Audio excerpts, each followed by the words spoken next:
I wanted to ask you something that, who are you? What is your education? Stuff like that I wanted to be earlier on so people knew what what your background is. So I think I'd like to have this, including this setup, be our cold open. Oh yeah, I have a master's degree. I have a doctorate. What is your doctorate in? What is your education? What do you specifically study? I'm an existential psychotherapist. So that just means that I Charge an hour, bleep it. So, when a client comes in, you can have 3 therapists that practice from different modalities, and we'll all understand the problem slightly differently. We'll use different vocabulary. And so existentialists focus a lot on responsibility, authenticity, meaning, isolation, death. Questions like, who am I and why am I here? It's how you perceive suffering. Like when a client comes to you and Jewish. talks to, yeah, you're going to like my book.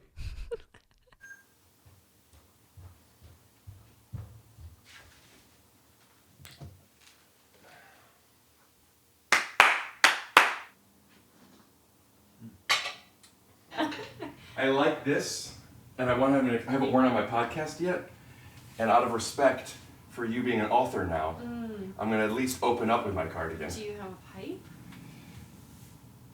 Otherwise, I you're don't know. half-assing this whole... I have one of my sponsors is the Freeze Pipe, which is, we move this to you, which is for marijuana, but I don't know if that's not on brand for... I don't think that's on brand. No, you got it right, just like this. Is that close enough? Go like this. I'm going to do some focusing here. Okay. So I need to do me. This is something I can't do before you get here, so I'll be right around here. There's my face. I'm going to be way too hot in this thing. We'll talk about your book, and then I'm taking this off. Okay. This is really intense. Yeah, I really would love to have somebody doing this for me, but then I have to invite them into my home. I know. I'm honestly, the biggest reason that I'm honored to be on your podcast, besides it's a cool podcast, is the fact that I'm allowed in your space, even just this little corner of your space. And I feel like that speaks to our relationship. Well, if you want, you could go in that space too and make fun of me some more.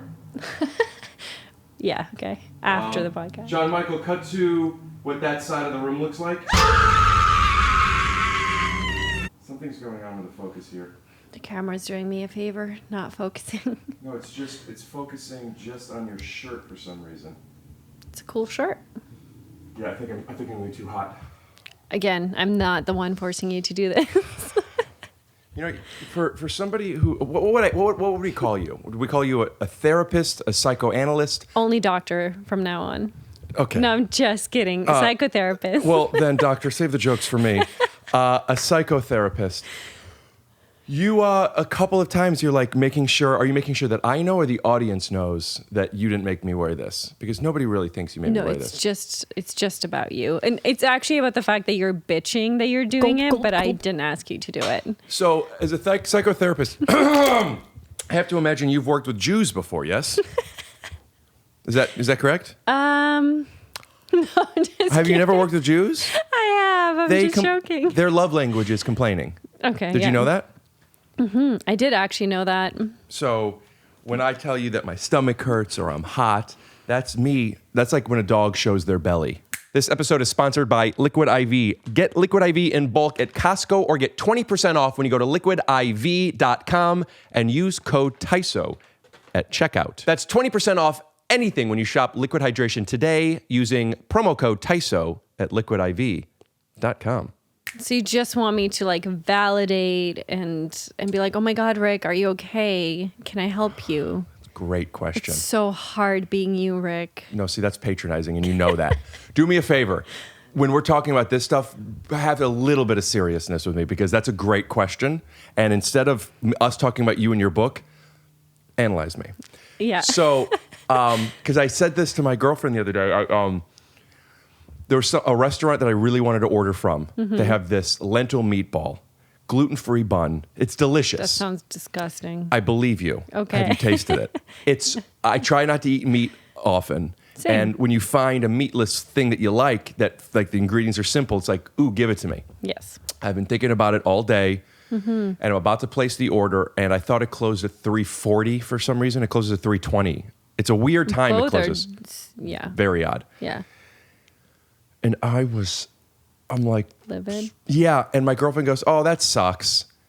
But like, not that she needs to fully sympathize, but like, I needed a little more. Did you tell her? Yeah. I said, could you give me more? I straight up said that. And she said, what do you want from me? It wasn't aggressive like that. It was like, what are you really asking? Really aggressive. Yeah. What do you want from me? What the fuck do you want from me? She said. What else? Yeah. And I said, and I was being playful, but there was some truth to it. And what you just said, I was like, oh man, that sucks. I know what it's like to like really want food and you didn't get it. Come here and hug me. And like, I didn't really. You wanted the empathy. Yeah. Yeah. Okay, Rick. Why? I will empathize. Why? Why do you think I wanted that from a sandwich? Is it because I'm weak? It's not from a sandwich. It's from your girlfriend. It's about a sandwich, so. Right. But why do you think I wanted that? Was it because I felt like I needed her? Did I really need consoling about the sandwich, or did I feel like I need to make sure I have a partner that is able to do this thing? And did I find an excuse to ask her for that? Yeah, which one do you think it is? That's private. Yeah. But you want me to just make shit up and tell you about yourself. No,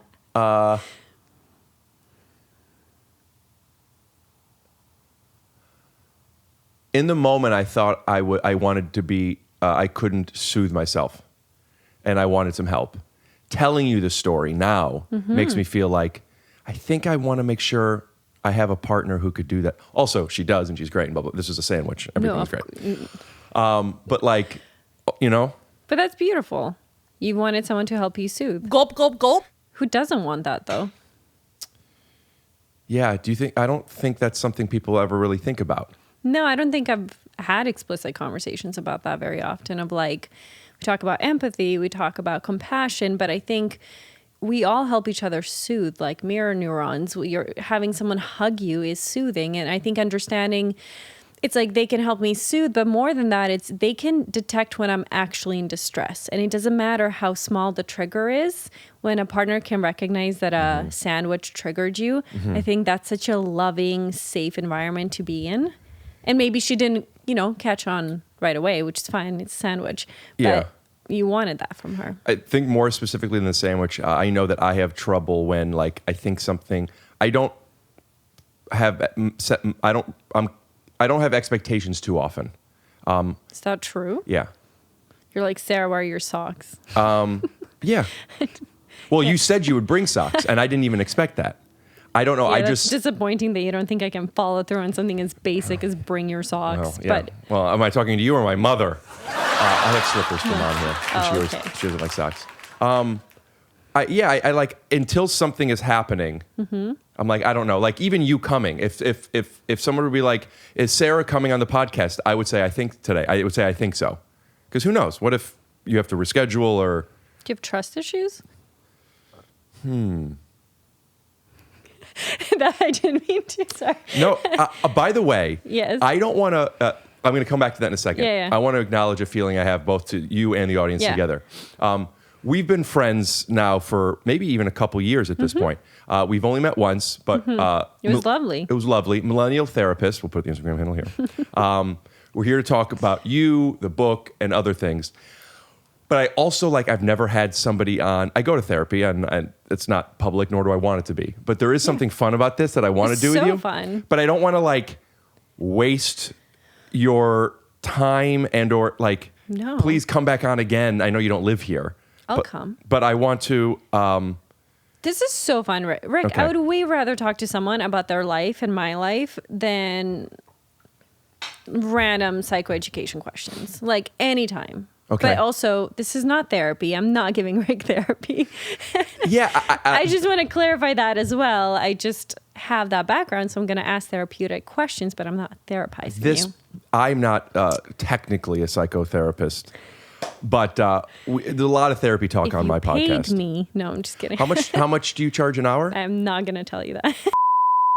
I'm not going to tell you that. More or less. I'm not going to tell you that. Trust issues. Yeah. I know that I have a problem, and maybe there's a better term than saying problem, a more specific, lying. And I do lie. I have lied. I will lie again. Or should I say I won't lie again?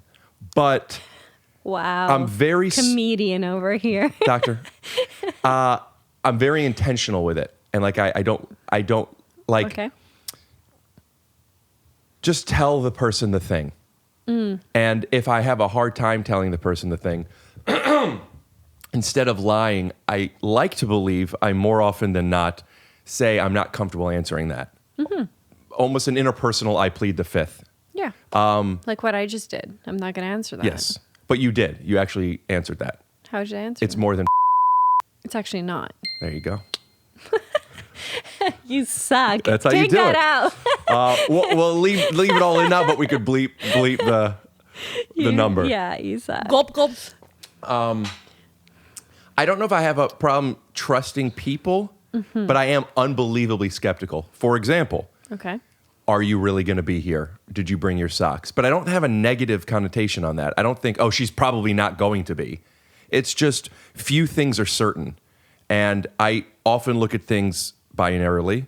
Okay. And I know that there's a middle. But yeah, I don't know if it's trust issues. Do I have trust issues? I don't know. Not necessarily. I just think you don't want that kind of narratives to create trust issues in terms of like things in life often don't work out, or I can't believe something until I see it. Like there's validity to that. I'm not saying that's inherently a bad thing, but I think it can become a trust issue, and it can become something you generalize for everything for no reason. Like if your mom tells you I'm on my way here, there's no reason if a friend calls you up between that time to be like, is your mom coming? You'd be like, I'm not sure. Do you know what I mean? Like, Well, it's not that I'm not sure. It was, she said she is. okay. So you're working with like pure facts. Like she's not here right now, therefore all I know is that she intends to come here. Yeah. Again, doesn't have to be a bad thing. I'm not insinuating you have trust issues. I'm just saying, What does that mean? watch out. Watch out. No, I'm just kidding. Just think about it. Just think, is this coming from a place of fear or disappointment or frustration or uncertainty? Maybe I don't like dealing with uncertainty. Maybe I don't like... I feel like I don't want to put myself in a situation. Somebody said, I've talked about this on my podcast, but somebody says to me, tell Sarah I say hello. Yeah. I'll say, I will if I remember. I don't want to say yes. I like that. I do that too, though. The reason that I think there might be something to like, I say yes, and then someone says, did you tell her? And I say no. I now have become a liar. True, but you like to lie anyways, as we've established here. No, I like to joke. There's a big difference. There's a huge difference. I don't like to lie. But yeah, I never thought about trust issues. Is there a backwards trust issue where like I want to make sure people trust me? Sure. So like I won't give them too much subjective information?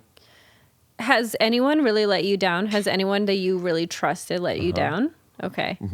Do you not want to be like that person? I'm going to qualify this by saying I'll answer this for a little bit, but like We're not going to tug on this string. Yeah, this is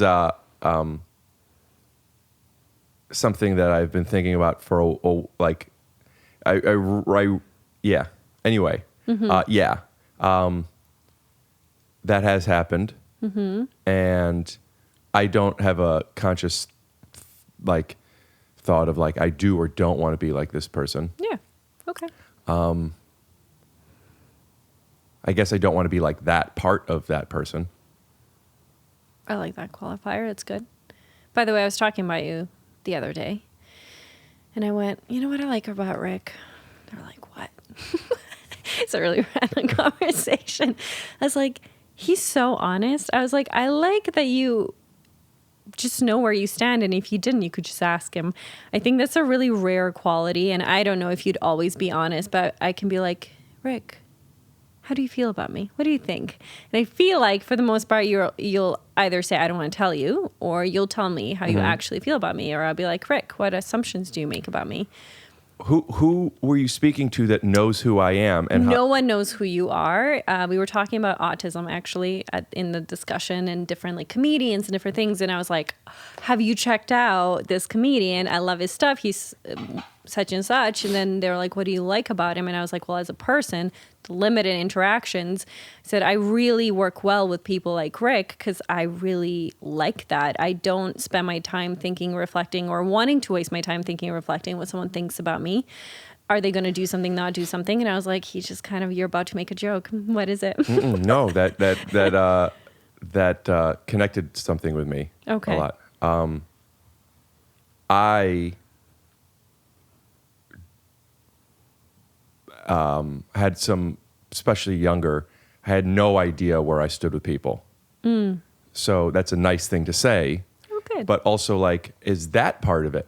Like, I didn't like that people gave me, I have a joke that I talk about on stage now. It's a bit hyperbolic, but I talk about how, like, I didn't have friends when I was a kid, and I didn't know that until recently. Like, I just always thought Aw, Rick. everybody was busy, you know? Yeah. And I had some friends. I mean, No. you know, like, Baby Rick, I just want to hug you. but like, looking back at that, like, everybody's busy. The story I would talk about is a guy who incidentally is a friend of mine now, but I called him maybe every week for like a couple years, and maybe a year, because I remember it was the grade, and he was always busy, and I always believed him. And like, just tell me, you know, you don't want to hang out, so I don't keep calling. Or tell me, even better than that, why you don't want to, so I stop forcing you to wrestle me. Or whatever the thing might be, you know? Yeah. But like, people weren't direct with me. I think there is something to my skepticism with that. Like, So trust issues? No, I'm just kidding. No, it's okay. You also, you know, I get the You callback. get my joke. Fine. I will not say I'm kidding. But it wasn't just a joke. Like, it was playful, but you were serious. But like, I don't think people know that they're doing it. Like when you ask somebody how they're doing, they say good. They don't even think about it. You know, like. I broke that habit. Do you hear? Oh, you don't have headphones on. I just heard a little. Tell me how you broke it, because I kind of did, but not as efficiently as you might say. I'm just not interested in having surface level relationships anymore. I feel like I don't know, in my 30s, I just don't give a shit. It's too much effort, and it's just not fulfilling in any way. And I think I'm very selective with who I engage with and for how long and why. And I mean, I hope everyone is doing this. And I think if you are going to ask me that question, that's become such a meaningless question, but it's a really important question. And like, how are you? That's a very meaningful question. And I think if I'm going to engage with you at all on any level that's meaningful, I'm going to be honest. And I think no one is vulnerable nowadays. Everyone's like, oh, I'm good. Things are great. And it's like, no one's good. Things are not great for everyone all the time. That's just not possible. And I think I'm bored of hearing those answers, and I'm bored of giving those answers. And part of that was like, it's almost a bit of testing people as well. So I'll be like, how are you? They'll be like, good. They'll be like, how are you? I'll be like, oh, you know, it's fine. I'm a little stressed about this. And then like, you see their eyes widen. They're like, oh my God. Like me explaining how hot I am at the beginning. Super hot you are. Exactly. So I think that. Do you know what I'm talking about? The sweater. Yeah. Your book, It's on Me, you do talk about the question of, are you happy? Oh, yes. And is that, what, you 24? Yep. In LA, actually, funny enough. Is that around when the how you doing became more specific to you? No, I think that's when that question broke me. But I think the question about how are you becoming significant was probably in the last year or two. Broke you because that's when you realize you never ask yourself the question of if you're happy. Correct. My mom asks me that often, and I love that question. It's a powerful question. I was just having dinner with a friend, and I was like, how's life? And he's like listing out work, this, that. And I was like, are you happy? Like, because I couldn't sense any emotion or joy. And he just like stared at me with shock. And I was like, wow, this question, it's so simple, but we don't ask each other like, are you actually happy? It broke you because that was when you realized you weren't? Correct. I think until that time, I really didn't want to acknowledge how unhappy I was. I think I was scared of what that meant. Partially because I didn't know how to fix it, and because I was doing all the right things. Like, I was in a long-term relationship. I was in grad school and doing really well. Like I just checked off all the boxes, and in my head I went, not in like but I was doing what I was meant to be doing, and I was doing it well. And I had this feeling that if this didn't make me happy, then nothing would. And I didn't know where I would go from there. And so I don't think I wanted to ask myself that question. Do you think that's something that most 24-year-olds would say? I think it depends what your relationship. Oh, you mean that they're not happy? Yeah. Well, when quantifying that based off of the checklist that they wrote for themselves, because best case scenario, you check those boxes, and that's not going to be enough. That's not going to be enough. I know. Or you didn't check off the boxes, and you're like, yeah, fuck, I'm not where I should be. I think the 20s are hard. I don't think we talk about that. Like 20s are fun and you have less responsibility, but 20s are like I'm still in the thick of it. Oh, I know. Yeah. As a 23-year-old, I have to tell you that happiness does that come from the things that you want from your life? Is it chemical? Is it your relationships? Because can't you be happy and then in 20 minutes you're not?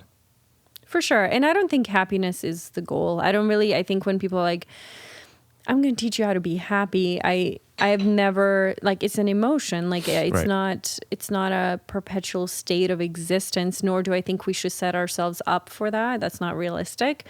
I think fulfillment is what I'm talking about. So would it be fair to say that the opposite of happy is not depressed? Because that is a state. Yeah, I guess happy and sad would be in opposition to one another. I don't know if you would say fulfillment. But isn't depression a state that you could be in? Sure, yeah, of course. Especially if you're, have chronic depression. Of course, that's a state of mind.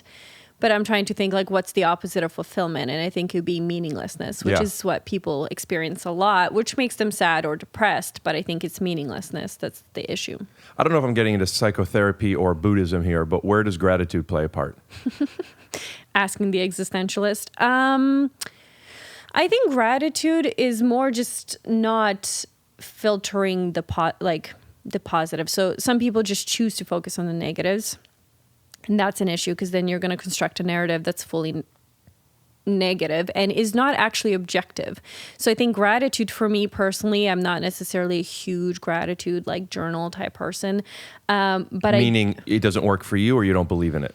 It just doesn't work for me. I think it works wonders for a lot of people. I think it's just not in my personality to be that peppy about things. Mm-hmm. However, it does help me acknowledge the good. So that's why I like it. It's not about forcing to be grateful about things. It's actually identifying what was good and being able to appreciate that for what it is. Because someone with my personality would be like, okay, what's next? What's the challenge? Where did I go wrong? How do I fix it? And I don't appreciate all that I have done that's good. And could you give an example of finding that in something? Gratitude? Well, yeah. Okay, so for example, let's say I do a podcast. It'd be easy to go, I shouldn't have said that. I didn't like that. Whatever, tear it apart, think about the promo, whatever it is, instead of being like, wow, I got to do a podcast, which is really cool. Not everyone gets to do that. And I got to talk to my friend Rick. Like, how fun is that? I have a version of that I've found, and it's not, this is what it's supposed to be. Yeah. And I don't think of that in like fate, and this is what was meant to be. But like, I think of it as like, when I'm nervous to go up on stage, I'm supposed to be, because I'm a nervous boy. Like, that's what it's supposed to be. I'm not supposed to not be nervous. And that also helps in acceptance in things like, I like that. Instead of trying to hide my nerves and dry my palms and overcompensate, to just be this thing. And it doesn't stop me from being nervous, but it does allow me to not feel any type of shame in it. And I think about that in podcasts a lot, because when somebody asks how'd the podcast go, I always, unless few times do I say bad or good. I say either This better be excellent. the only way I could tell is was I present and did I enjoy it? So like I enjoyed the conversation, and I can only hope that translates. But this is just taking an hour or two. If you came over a half hour later, it might have been a completely different podcast. Totally. So just accepting this for what it is. But then I still get like, I could still get sad about one.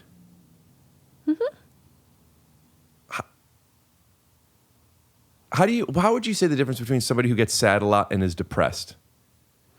Oh, I mean, intensity and frequency would be the main, right? And I think like sadness or anger has a bad rep. Like it's okay to be sad.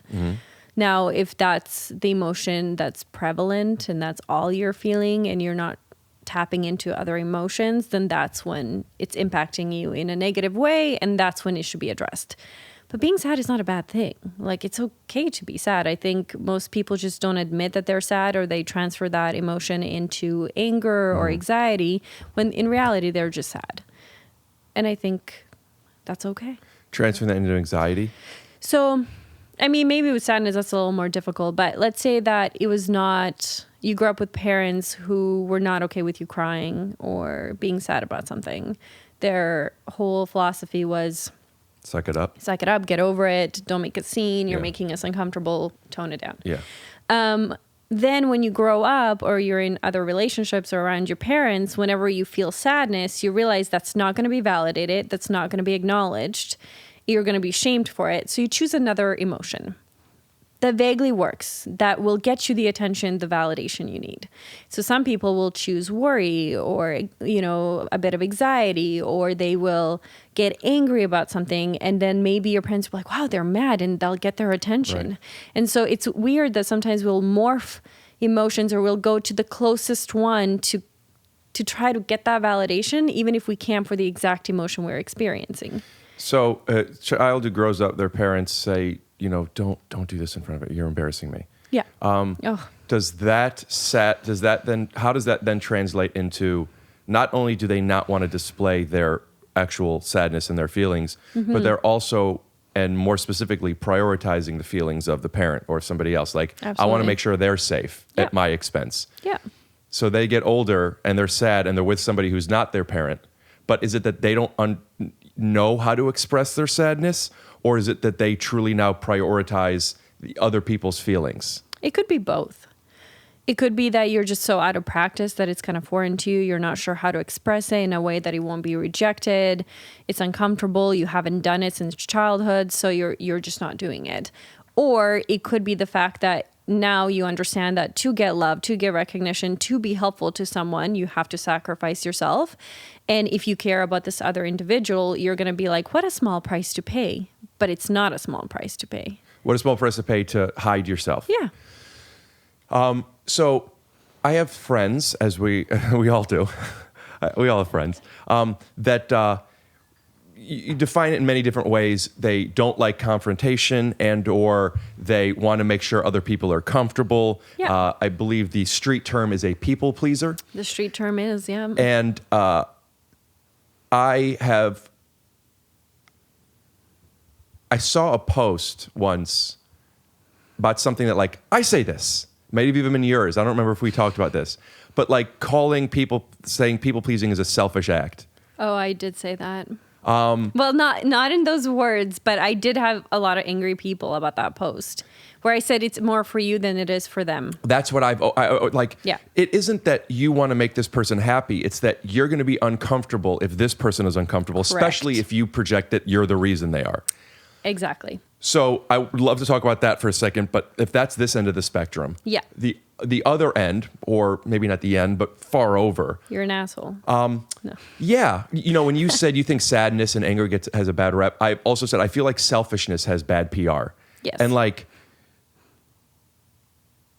I at what point am I sabotaging myself and my boundaries, and also the future of the relationship between me and the other person by not going through that calibration phase, by saying I don't like this or do this, or saying your wants, to where, hey, you're making me uncomfortable, or you're making me do something I don't want to do, or you're making me unhappy. And like, I don't know if it's because I've gone to therapy and now I feel like I could say this objectively, but like, I am not it's not my job to make you happy. Correct. And my mom also always would quote, I believe it's I think it's Eleanor Roosevelt, right? Like, nobody can make you feel inferior without your consent. Without your consent, but like, it's so good. It's not my job. It's not your job. But also, while we're quoting strong women, people remember how how they make you feel. Not what you said, but how you made them feel. Yeah, what you do or say. Yeah, or how you yeah, make yeah. her. It's Harriet Tubman. Put up a picture. Just joking.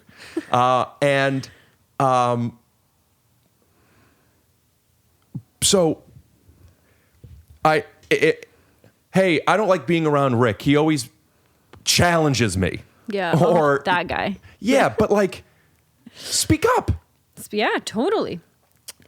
There's just so much there. I'm going to give you a specific example of this that happened years ago. And if these people are listening, they know I love them very much. And I believe we've grown closer from this because we've talked about this. Okay. But I don't like to do many things Shocking. outside of the things I want to do. Yeah. A friend of mine says, hey, you want to go to this barbecue? It's in the neighborhood. There's a pool and blah, blah, blah. And we go, no, I mean, no. And I could have told him that. Yeah, but what he did, because he knows what you know, even though we've met once and you know this, he said, Rick, whenever we go someplace, when it happens, and I ask you, are you glad you went? Did you have a good time? What do you say? And I said, I usually had a good time, but I'm glad to be home. He said, this will be that. Come. It's close. If you want to leave, leave, but it'll be good. And that's just like, he said the right words. I'm like, yeah, not only am I now more okay going, I now feel like I have a partner to go with. Like, that makes me want to go. Exactly. So I then, another friend, I'm like, who also doesn't really like to do things. And I go, hey, person How A. do I sign up for this club? Like, I'm of so what? down. Of friends who talk don't this want way? to do things. Yeah, I think once you hit 30, everyone becomes that way. So true. And I said to my other friend, hey, the thing, they said, I want to, and I said, hey, listen, I hear you. Same. But like, friend A said this to me. I'm like, let's just do it. And we don't do anything ever unless we're just staying here. Yeah. Let's do it. Like, maybe I'm even asking for a favor here, but like, we could leave whenever you want. And I'm going to say to you what he said to me. Just go. You should go. And that person was like, maybe. And then ultimately decided not to. And I go, okay. And then I found out later that day that person's partner said, hey, you made such and such feel really uncomfortable. You made bleep the pronoun. Yeah. Bleep it again. You made feel bad. Yeah. Like, and they let you down. Bleep. And just like, and I remember thinking, well, first of all, why are you telling me instead of this person? So their partner was confronting you about how I you made made their partner correct. feel. Oh, okay, yeah. So why are you telling me? Because now this is hearsay to me. Yeah. And anything I say is going to go through the filter of you saying to this person. I would like to tell this person. And like, I don't even know if that's true. Yeah. And I did end up talking to the person, and they told me in different words with it. I'm also like censoring so many things right now, so I Really good like, story, I'm wasting Rick. time. Yeah. But like the point of this is, this person felt uncomfortable with my directness, but didn't say it to me. So, what is my responsibility for not communicating the way I like to be communicated to? Yeah. With this person not wanting to let me down, but instead projecting that I've let them down. Does that make sense? It makes sense. And I think, it's not your responsibility until it becomes your responsibility. And what I mean by that is until the person goes, hey, your direct communication makes me feel pressured. Great. I would love It's not that. your responsibility because it can't be. The way you make someone feel, unless you're doing something absurd or harmful or they have told you not to do it, is really not not on you, the opposite of the book. But like it's not on you. And I think you need to just realize that unless it's on me is about owning your own feelings, exactly. That's not what somebody I mean. else's. And so your that's the own same shit. thing. Like, yeah, exactly. That's what it is. It's like it is on them to figure that out. And if they are uncomfortable and share that with you and you want to preserve the relationship, then it does become your responsibility. But Right. that leads us to like, what do you think is okay? I'm going to ask you first to compromise on, right? Because we talk about being selfish versus being a people pleaser. Mm-hmm. And obviously there's like so much space in between there. But I'm curious, like, what compromises are okay? Relationships require compromise. And I think people just don't know which compromises they should be making and which they shouldn't. I think people don't know what compromises they want made for them just as much. Ooh, Example, when friend A says, hey, come to this thing. By the way, I'm like cold and shivering. It's why it took me like 10 minutes to say that sentence. I was like, So I'm going to turn the AC off. You can do that. And also, is it weird for you to have a blanket? it's not. You can just give me that. I just didn't want to make you give me something that you use. I'm fine with it. Okay, cool. Hi there. Now, I know what you're thinking. What is this Liquid IV stuff, and does Rick really use it? I have been using it since before they sponsored me. 1 stick of Liquid IV in 16 ounces of water hydrates you twice as fast and more efficiently than water alone. Contains 5 essential vitamins, including B3, B5, B6, B12, and vitamin C. I have this kind of cool thingy here. Made with quality ingredients, non-GMO, free from gluten, dairy, and soy. My mom sent me this frother. I love it.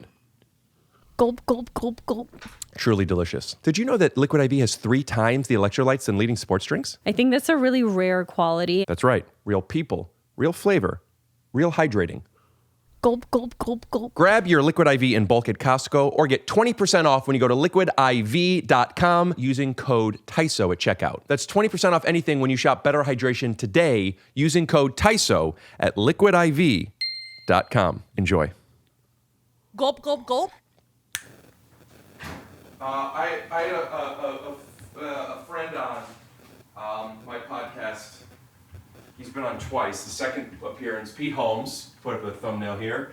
But there was a moment we were talking, and I loved what he did. He just got up and said, I have to use the bathroom, and just went to the bathroom. Instead of like waiting for a beat or saying, do you mind if I use your bathroom? Yeah. And I just loved, just like, yeah, go to the bathroom. Yeah. Do everything you need to make yourself feel comfortable and safe, which will make me feel like I don't have to host you. I hate that feeling too. For me, it's like when you come to my home, if you've been invited, which not everyone is, but if you are, my thing is like, do what you need to do. What's mine is yours. Just don't expect me to be like, oh my God, I hate that feeling. And so that's exactly what it is that we're talking about. Yeah. Like, I'm going to say, hey, come to this thing with me. I want you to come to this thing because I speak passionately about something. And you could say, I don't want to. Stop. And they'll be like, great. Awesome. We're all showing ourselves here. Exactly. But will you please continue? Do you remember where we were at? It was basically, you were saying, where are you on the spectrum? What is it okay to compromise on? Because I think people pleasers are scared to compromise on anything or speak up for anything. And then people who are on the other spectrum are just so adamant and passionate about any inconvenience. Could you give an example of what that means? Because I feel on the other end and I don't know what you're talking about. Like, let's say that a bunch of people who all decided to go for dinner together decided that they really want to have Italian. But there's that one guy who's like, fuck that, I'm not having Italian. And then he makes a big scene and makes everyone either change it or decides not to show up, even though it was like supposed to be a group thing. And it's like, really? Like, was that important? That's not people pleasing. That's just like, you know? And so it's those extremes. Now, if you have anxiety and you're not feeling well and that makes you have issues with your stomach, like fine, but I'm talking about just like pure preferences that people will not give or try to compromise on. I think that's like the other spectrum if you're asking me. Right. So one of my best friends from You're childhood. like, I did that yesterday. Shout out to Jeff Karp, therapist, or I never remember, psychiatrist. He's, it's not the he's same one of you. thing. He's but, a doctor. Okay. I know it's not the same thing. Okay, cool. Just checking. But I don't know which he is. So I don't mean to demean you as a psychotherapist who makes $50 an hour, bleep it. But I remember freshman year of college, it was my first relationship, and whatever the issue was is irrelevant with my girlfriend at the time and I, and me. But he said something to me that is a tool that I've carried since, which he says, it sounds like it's a small thing for you and a big thing for her. Mm-hmm. And like, not that you could necessarily quantify those things, but like when it comes to the part, it's like, I don't want Italian, but like, it's somebody else's birthday. Yeah, exactly. You know, it's That's like, what it doesn't matter what you want. Yeah. And if you don't even eat the food, then like eat something before, go and get a side and figure it out. Yeah, exactly. But though that feels more like I feel like there's two types of selfishness, and maybe there's more, but right now I'm thinking there's selfishness of like caring for yourself. Yeah. And then there's the one that gave it the bad rap, which is like selfish, like thinking about self versus not caring about other people, not having empathy for other people. Yeah. And you still need to factor those variables in. Yeah. I think a stronger debate that I brought up before that I'd love to have with you is one that's less about, I don't want to go to this restaurant, which feels like a baby, versus something where a friend of mine is getting married and it's a destination wedding and I'm not in the wedding. I would be coming as a guest. I don't want to go to this. If I did, I would then want to go to this. Yeah. I'm only going to go to show support and or because I feel I'm supposed to, or to another version of this, which I think people aren't in touch with, literally manipulate the way people see me as, oh, Rick's a good guy, he came to the thing. Yeah. I don't want to. Yeah. And I wouldn't want somebody to do that for me unless it was somebody like family and it really mattered. Is it not making that compromise to not spend $3,500 to go to this thing, to watch somebody do a thing, to say hello, and to eat a meal? Yeah, that's a tough one. Do you have a take on that? Yeah, that's so hard. I think it's about love languages. Like mine are gifts, which I hate admitting because it's horrible. But like that blanket is yours, by the way. I think and it's not big things. It's like, hey, I saw this chocolate bar when I was whatever, thought of you. Like tiny little things that make me feel like you're listening, like you understand me, and it's just always been a love language. So if someone's like, I'm not going to come to your wedding, and they sent me a gift, I'd be okay with it. And not in like a, haha, I got the gift, you didn't show up, but as in like, that's how I receive love. And I think depending how close you're to this person, you go, okay, how can I make them still feel supported and loved? If showing up is the only way to do that, and you care about this relationship, and it's not a violation of your values and morals or in your core sense of self, you suck it up and you go. So that is kind of the thesis of what we've been talking about, of people being in touch with what they want and how they feel.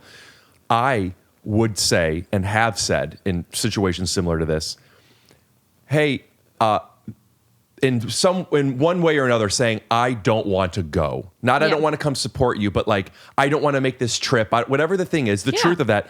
But also, I say that just from this side of it, if it's not that big of a deal to you. Yeah. How would it make you feel if I didn't?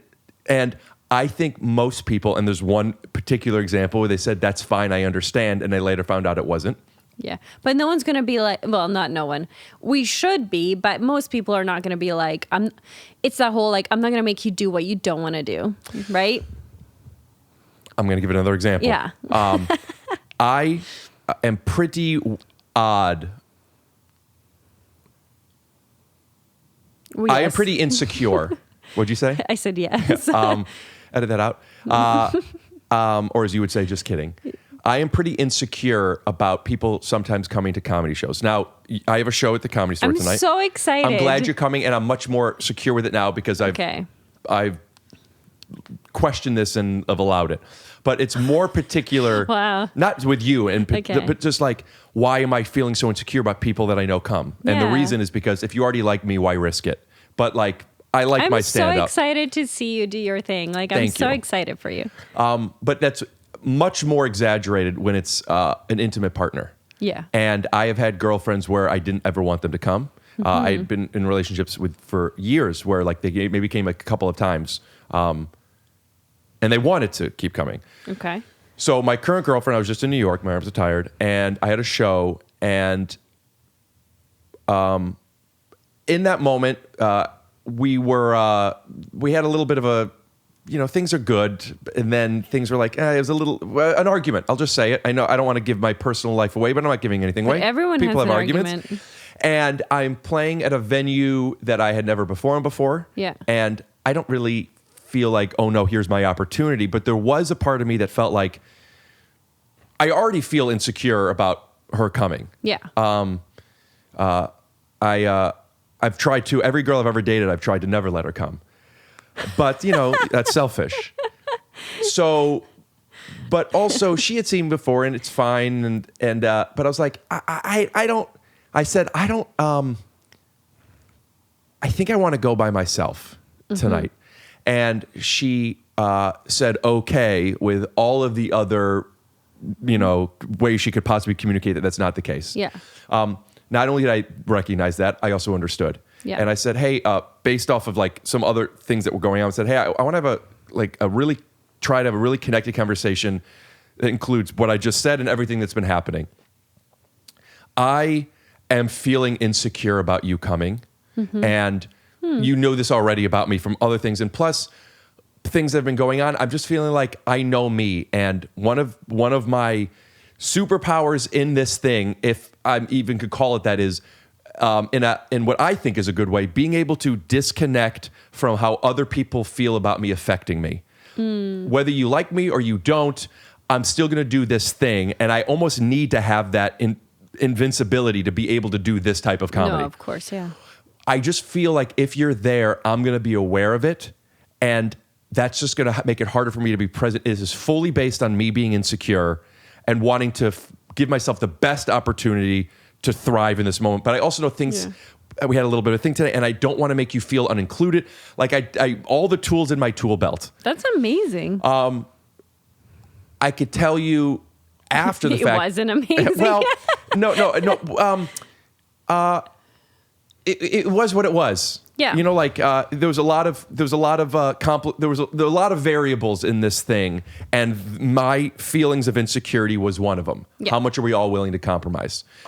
Does me feeling safe on a show that has no stakes mean more to show that, hey, I need to separate from you when part of our conversation was about connection? Yeah. So all those things existed, and I just wanted to, who knows, maybe that conversation would have gone in a way where I'm like, come, Yeah. But ultimately, it led to not that, but hey, it was the afternoon. I said, hey, I have seats reserved already for you and your friend that maybe come.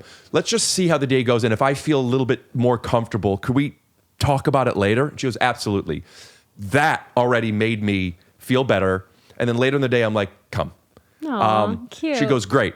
Her friend is over. We order food. It's delayed. It was canceled. Now we had to order again. I have to leave at 8:15. The food is arriving at 8:15. And her friend now doesn't want to come because it's late and blah, blah, blah, blah. Wow. And she goes, hey, I have something I need to say. No. And she was saying she really wanted to go. I left that part. Yeah. She's like, and I go, you're not going to come tonight, right? And she goes, I mean, if you really want me to, I will. Oh. I'm so sorry. And I said, she said, please don't be mad at me. I said, first of all, if you don't want to come, I don't want you to come. She's like, are you sure I will? I could eat fast. I'm like, I literally only want you there if you really want to come. Yeah. So no. But she's like, you're mad. I go, I'm not mad at all. I totally understand. Yeah. But I also don't want to hide the fact that I am now disappointed. But you're allowed to be disappointed. Yeah. Especially with how much I feel like you've had to navigate so much of your own shit to come to the point of like inviting. Yeah. Yeah. And then asking, and incidentally, they were sold out. So they said no, but talked to the general manager. I called the general manager. They put some chairs. It's not that big of a deal. I know. And I know if but- we showed up, they would have figured it out. Yeah. But like, I get it.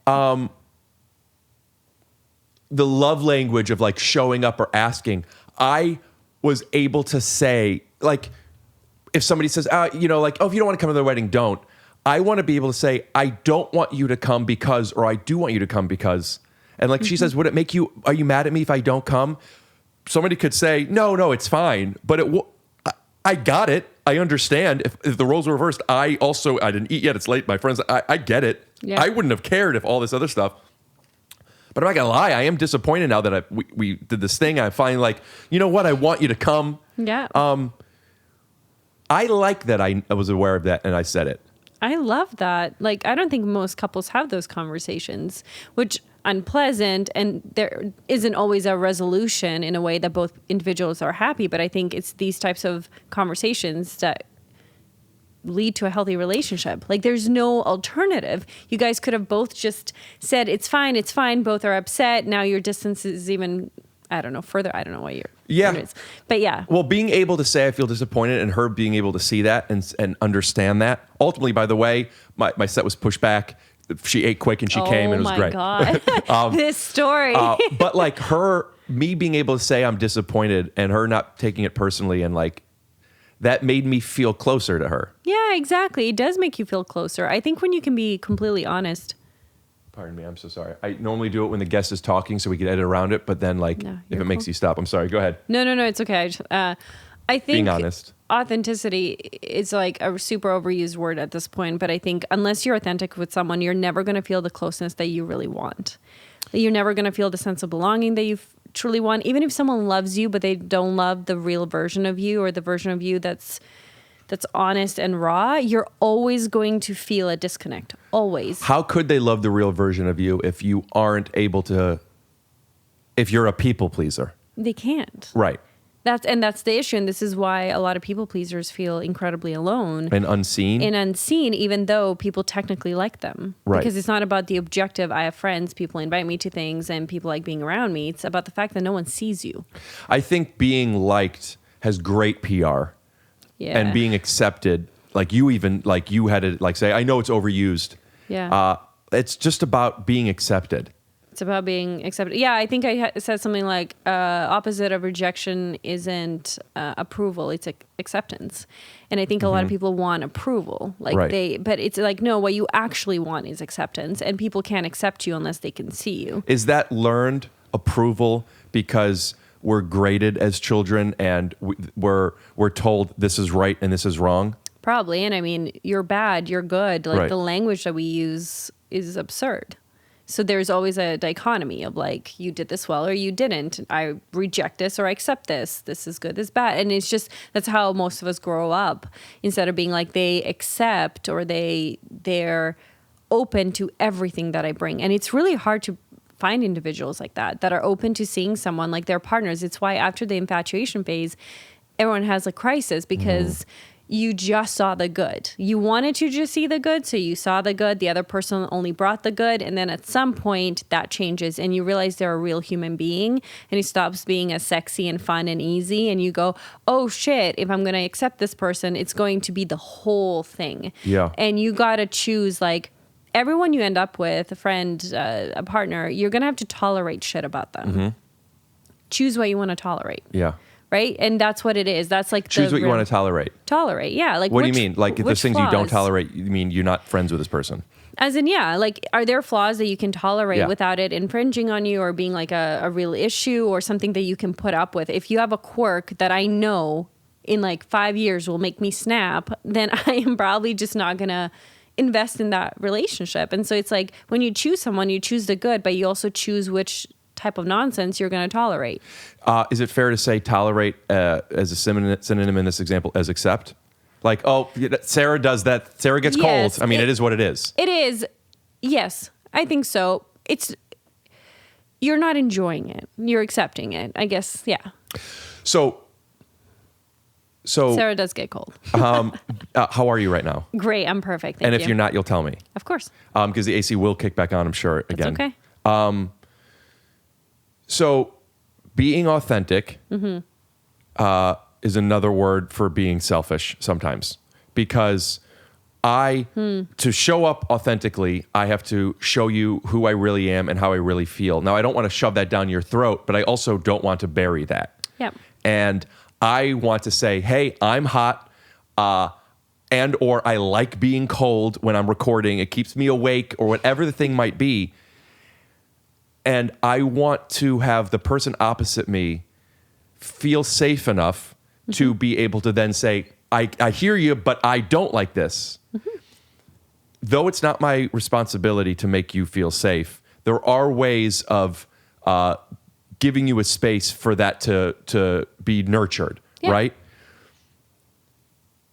One of the things that I've learned over the past few years of learning new things, becoming more aware of things, specifically with this one person, that conversation opened up a lot for me, because I realized, despite the fact that I didn't think it was my responsibility, I had no idea that this person was feeling this way. And for that was a blind spot. Yeah, for sure. And I know that women feel this way. I know that because I've heard women tell me this. Which? No, just kidding. To give this example, I've heard from women writers. Writers in television writer rooms. Cool. That if they're not one of the producers, that either they feel intimidated because people aren't listening, or people aren't listening, and it's either self-fulfilling or it's real. Yeah. But they're both the same, is what I mean by that. Which is men more traditionally will this. And women, at least the way the friends that I have and the things I've heard as adults, will be like, I don't, maybe they're more selective with the battles they pick. I think women were not taught to take space. They were just taught to, when they are given space, to like fill it. But they weren't like, go and demand space, take space, create space for yourself. Well, men are. And I feel like a man would interrupt and go, no, I don't think so. While a woman, for the most part, unfortunately, because of society, will wait for someone to be like, and what do you think? And I think it's just the way that we've punished women for taking space. Punish them. As in, like, she's a bitch, she's entitled, she's annoying, she's like, there's so many, she's so difficult, whatever the word is. And I feel like, again, and this is like such a overplayed conversation, so we don't need to have it, but a man and a woman can do the exact same thing, and their behavior will be evaluated completely different. If a woman speaks up for herself, I could still disagree with her. Of course. And I'm not suggesting you shouldn't. If you disagree with her, you should disagree with her. But I have learned that sometimes, at least, women won't speak up for themselves. And women, people, but I mean, we're talking about this statistically. Like, I am more conscious when I'm speaking. I am more conscious asking, you'll tell me when you're cold, than a man. Because I don't know. Why make that joke? What's the truth in that joke? As in, I am almost offended. As in, like, I can take up as much space as a man here. I'll tell you exactly how I feel. You absolutely can. Yeah. But not everyone's. I get it. But women tend to be people pleasers more than men. Yes. And I have more awareness with women sometimes, or I say at least sometimes more awareness with women that, like, not that I need to give them space, but they might not want to take it. And that's fair. That's also a personality thing. Like, you don't have to take up space all the time. You don't have to be the loudest person in the room. You don't always have to share your thoughts either. Like, that's not suppression or oppression all the time. Some people just would rather sit there and think and reflect and come back into a conversation, or do it with a smaller group. Like, there's also just preferences in communication. How much is it my responsibility as a person to make sure that you're warm? I mean, I don't know if it's your home. Is it clear that that's a metaphor? Yeah, totally. So I think it really depends. Like, if we take the metaphor, like, it's your space that I come into. So yeah, you checking in on me is a little bit of a responsibility until it becomes our space. And it's not our space. So as long as it's your space. Interesting.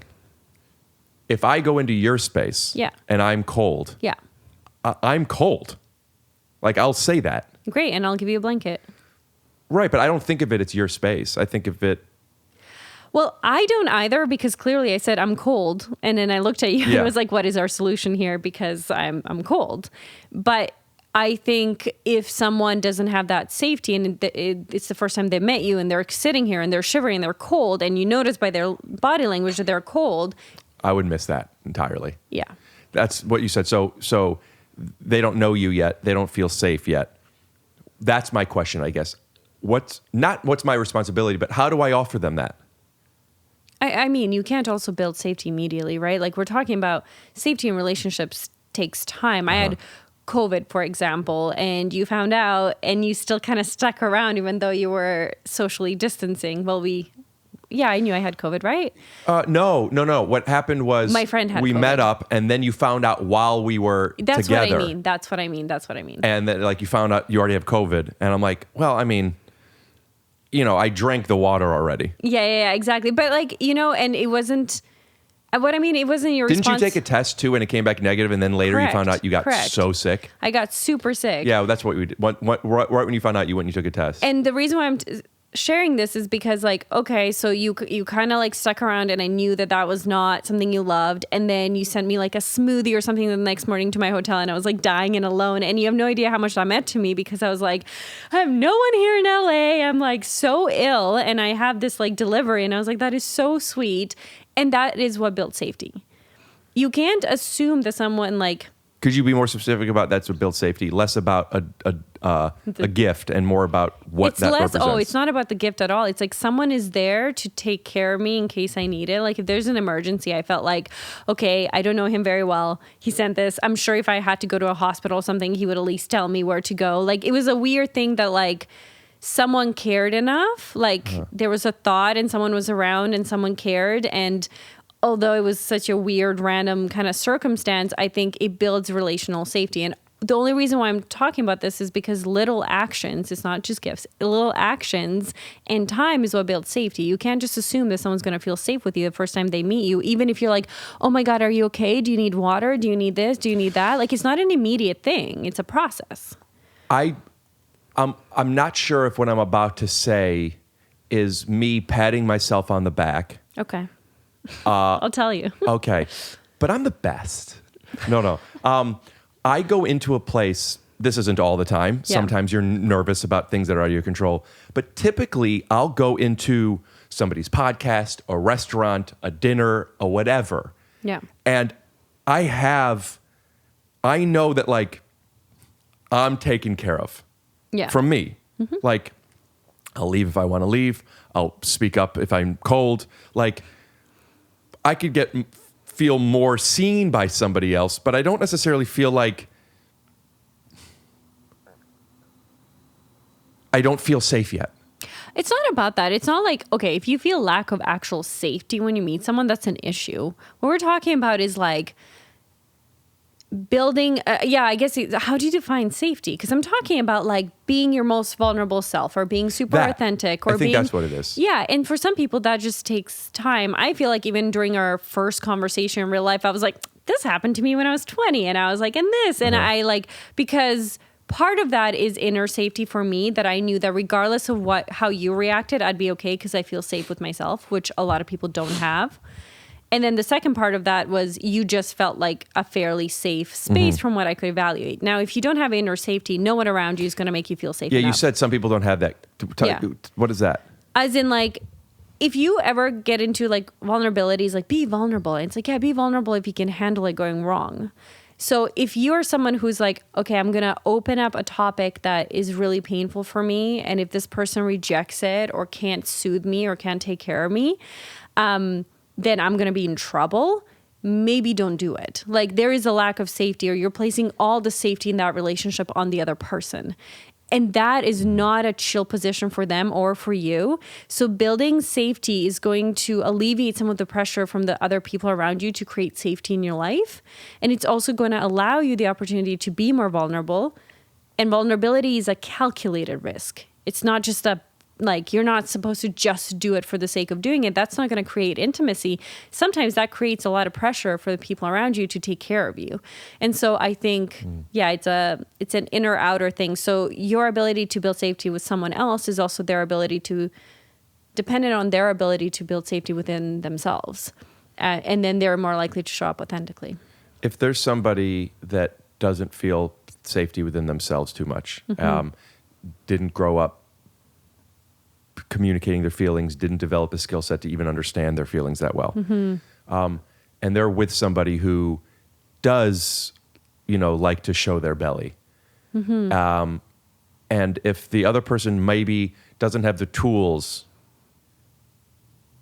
and then one person offers them, hey, I just want to let you know how I could feel safer in this situation. Yeah. might it be hard for the person who's being told how to make their partner feel safer, what they would like for them to be able to adopt these qualities? Can you rephrase that? I'm Sure. not sure I understood that. Sure. Let's say you don't, you're not too in touch with your feelings. Okay.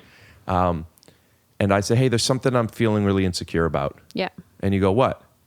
And I go, so I'm feeling a little embarrassed, and like, could you maybe like sit next to me and Yeah. like, and then you say, I'm listening, I'm listening. I don't want to come there right now. Yeah.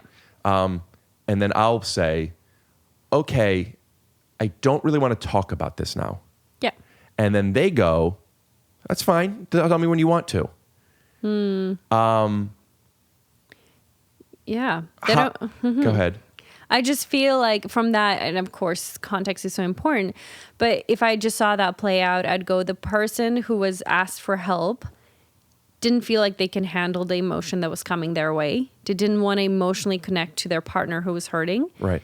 Because it was too much for them. Right. And I think that's part of the inner safety of like, they couldn't hold their own, and they couldn't be there for you either. And usually those go hand in hand. And if you are uncomfortable with your own emotions, you're really going to be uncomfortable with the emotion of your partner, even if that partner is very clear of like what they need. Like that is the most clear example or hypothetical.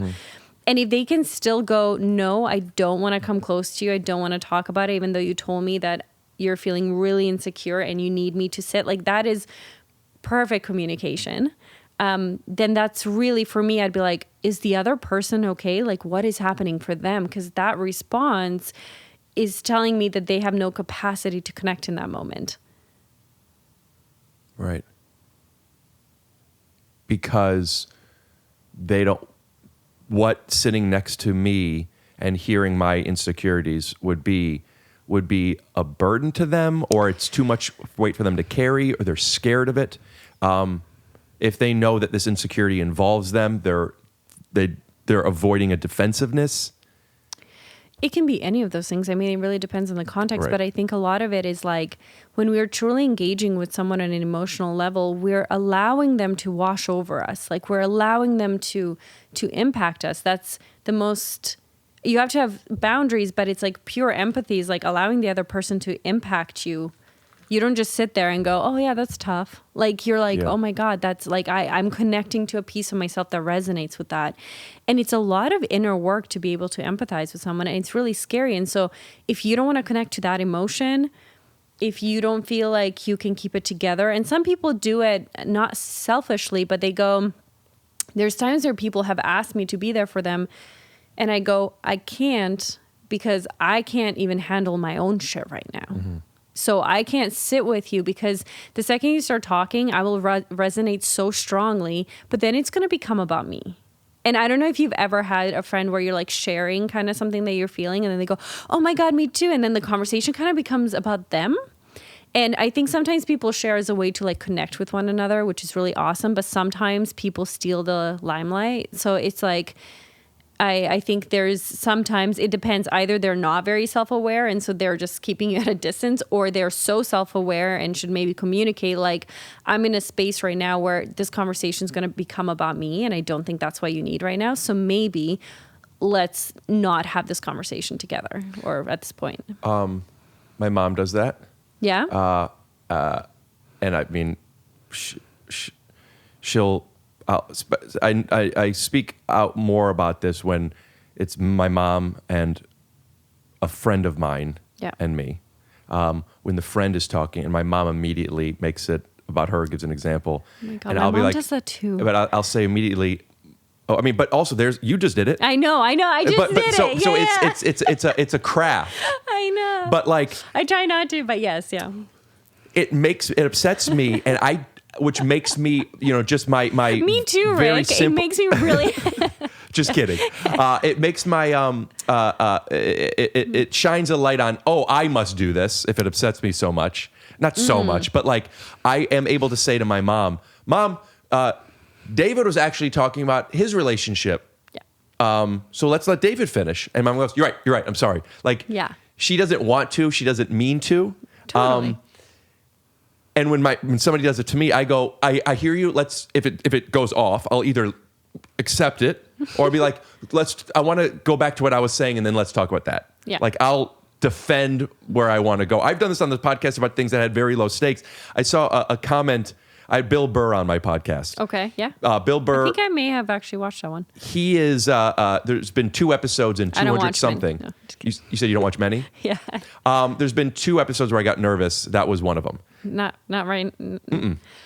No, you make me feel safe. Oh, damn it. And Bill, I was telling a story, and then Bill took it and did his thing, and then I wanted to finish the story. And even in my insecure state, I said, "Hey, I want to go back to that thing I was saying about." And he goes, "Then say it. What are you doing?" And I remember I felt weak and like I want to be able to do this, but also like I still said what I wanted. Yeah, good like for I want to you. finish this. What was the point of this? What were we talking about when somebody takes their story? Oh, yes, about the person. The connecting. I want somebody to be able to tell me what they want or how they connect to it or interrupt. But they would have to have so much self-awareness. Like, this is not just a communication issue, which, like, of course you have to communicate it. Most people don't have the ability to do that because they don't know what they want, how they feel. And it's you can't, if you have a partner, for example, that doesn't have that ability, talking about improving your communication, it's not going to do anything. Like, sure, but what they need to do is like inner work. Because unless they have the skill to understand what's going on, they're not going to be able to communicate it. And you know, that's a hard conversation to have with your partner of like, hey, I actually think you're incredibly detached from yourself. Can you work on that? I understand we're giving hypotheticals, but I want to make sure I qualify that I've given a few examples of things. I'm not speaking necessarily about anybody in particular. No. This is like every relationship that's ever existed. Like, this is like so broad and hypothetical. Speaking of broads, and since you brought up how people make you feel, I want to make sure that for the audio only people, because earlier I said Harriet Tubman as a joke. It's Maya Angelou. So I want to make sure we believe in credit on this place. But if somebody interrupts and tells their version of something, like I also have the power of saying, hold on. Is that a learned behavior? Is that just a personality trait? Is that about self-awareness? Is that about feeling like growing up where I felt like I could take up space and seeing people in my family take up space and me learning from that? Is that something you could adapt to? Is that do you understand what I'm asking? Like, why do some people take up space more than others? Why do you feel comfortable interrupting? Yeah. So, but I referenced Pete Holmes. Who just got up to go to the bathroom. I've heard him say on his podcast, people will leave comments, Pete interrupts all the time. I believe he does. He's done it with me, and I do it right back to him, for better and for worse. The opposite of two people, let me finish, is, go ahead. I'm sorry, go ahead. Yeah, don't do that. Yeah, so like, how do you for people listening who don't feel like they could take up too much space, how do you learn to take up more space? I mean, I think it goes to the belief of like, what do you deserve? Do you deserve to take up space? Do you feel like you're an equal to this individual? Do you think you have as much to contribute to the conversation or not? I think when you become more confident or have higher self-esteem, you're more likely to do things like that. Of course, it can also be a personality thing, and I'm not advocating for like interruptions, but I think, you know, some people don't believe that they should be at the table. Do you know what I mean? There isn't really a seat at the table for them. They're kind of sitting on the stool or like kind of like, and so they don't feel secure enough to interrupt. And depending who the person is, you just gave a great example of someone that makes you nervous. You probably didn't feel like you had as much, you shouldn't take up as much airtime as he should, I guess, on your podcast. I don't know how you were feeling, but it's more like, I'm not as good, so maybe I don't need to be as active as them. I think it was specifically, I like this person so much and respect them so much. I want them to see me the way I see me. For sure. And that is setting expectations, and that is putting control, pseudo, it's not real. Like I can't control that. No, and from one encounter, that's insane. Well, it's happened. I've seen it happen on this podcast. Oh. I've had people on this podcast where all my, like, Sal Volcano is a great example, who is now a really good friend of mine, who I met on my podcast, and immediately, are you my best friend? That's really cute. It's, and you want for that. Look at your eyes light up. When I talk about Sal. Yeah. Clip it. We'll send it to Sal. But like, then there's like, oh, fuck. I guess that's dating.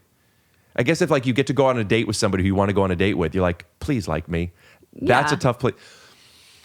What I was saying is the opposite of my stand-up. Like, of course I want everybody to think I'm funny, but like if they don't, it's not going to affect the way I feel about me. But is that really true? Is that possible? Oh, yeah. As a comedian, if no one thinks you're funny, you're like, that's chill.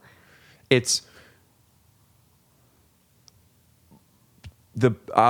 heard a lot of my friends talk about the addiction to going on stage and just the applause and the laughter and like they love it. The high. I just had Tom Segura on, and he talked about how like that's why like rock stars play into their 70s. Like they need that thing. Yeah. That doesn't do it for me. You're just like silence. No. I want them to laugh. Stares. I will not laugh or clap tonight. No, I will just sit there laughs. like this. Okay. Well, if that's the case, film yourself so we could show an example of this. I will. But what I'm saying is, of course, I want people to like me. Mm-hmm. But if they don't, how does that affect me? And what is one of the things I love the most about stand-up in particular, and that translates into comedy and communicating through comedy, but stand-up is where I called it a superpower earlier, which is truly like, if I am present and like what I'm doing, then like, if you aren't laughing, I could concede that you didn't connect with me, and I would have preferred if you did, but that doesn't affect my self-worth in the slightest. I love that. That doesn't always translate to other areas of your life. Where it does is the people who I believe have accepted me already. Mm. The way I have with there are friends that I have that if I bomb, or if I say something, or if I do something after, I'm like, oh, maybe I should have paid, or whatever the thing is, they know who I am. Whether they do or they don't, I'm not sure. Yeah. But here in a room full of strangers, I could feel that way, and that is what, I don't know if I'm addicted to, but that's why like I still do it. I actually think that's similar to Instagram, which Millennial. No, I'm just kidding. But I need to stop saying that. I don't know why I'm saying that. No, I think I came to a point where I had to just really like what I was writing and be okay with others not liking it, and just be like, this feels so true to me, and I wanted to share this. How do you know people don't like it? I don't know, when a post doesn't do well. It's a very clear indication. Or I mean, that could be algorithms as well. Or when someone's like, I don't agree with that. And in my journey of like being on Instagram for 4 years now and writing content, I just had to be like, if I believe this is true, if this is something that resonates, if this is like a quote I really like, I just have to be okay with, and like, I don't even check my likes anymore because I'm like, it's irrelevant. It has to be irrelevant. Of course, if it's like constructive feedback of like, hey, I don't think, you should have said this, and it's like from my colleagues or people I respect, I take it on board, I change it, whatever.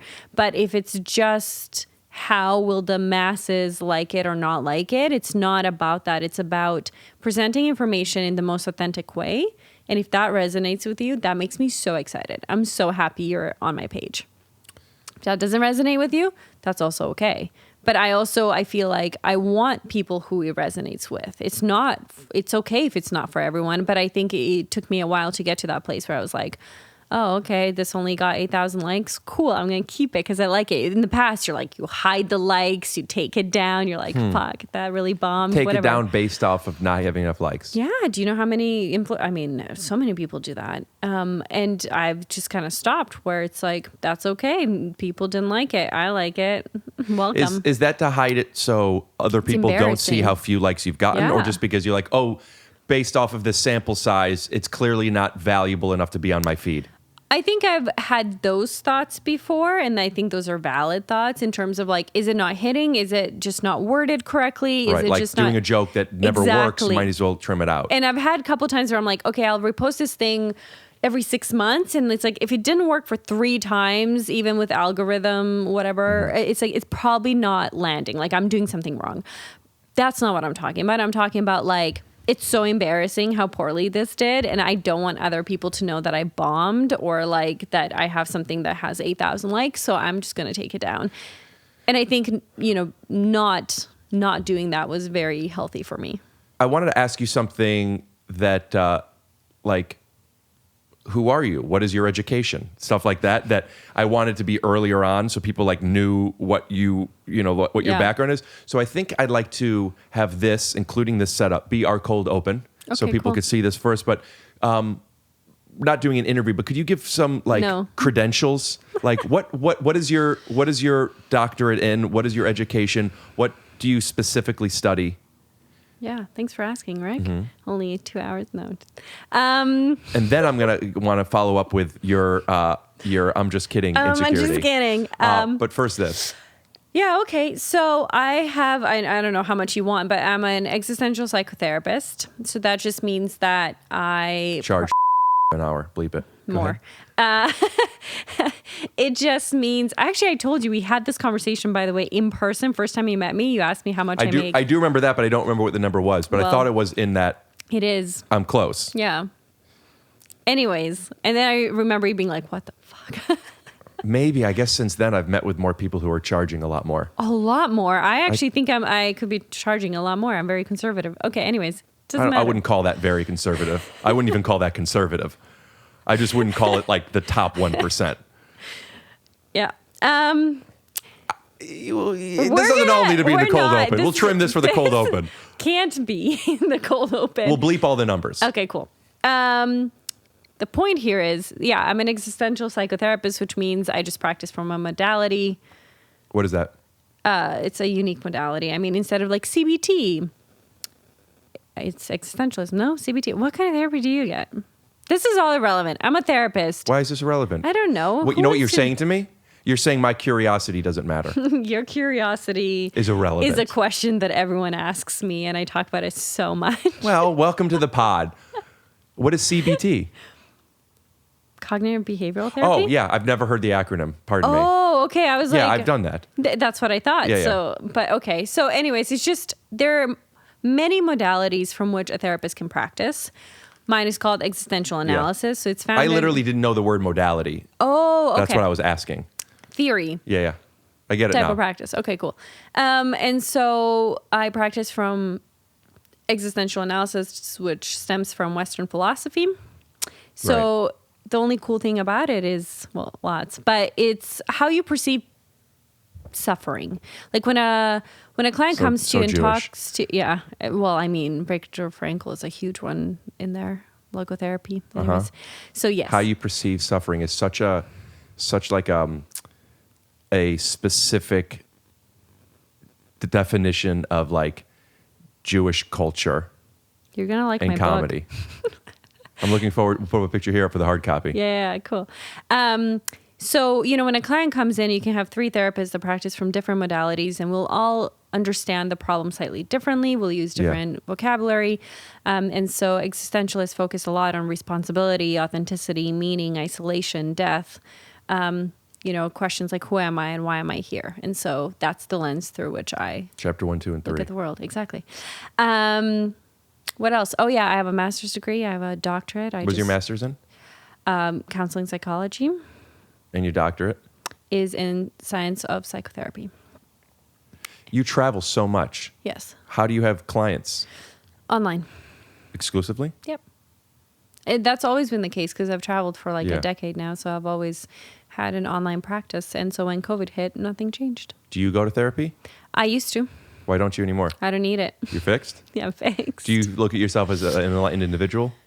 Yes, but I don't think I couldn't benefit from therapy. There's times I've thought about going back, and I'm sure there'll be times I will go back. I think being a therapist is a unique opportunity if you choose to take it. And when I talk to my clients, I learn so much from them as well. And it's like, Is that kind of like when you rescue a dog, they really rescued you? Yeah. But it's like, yes.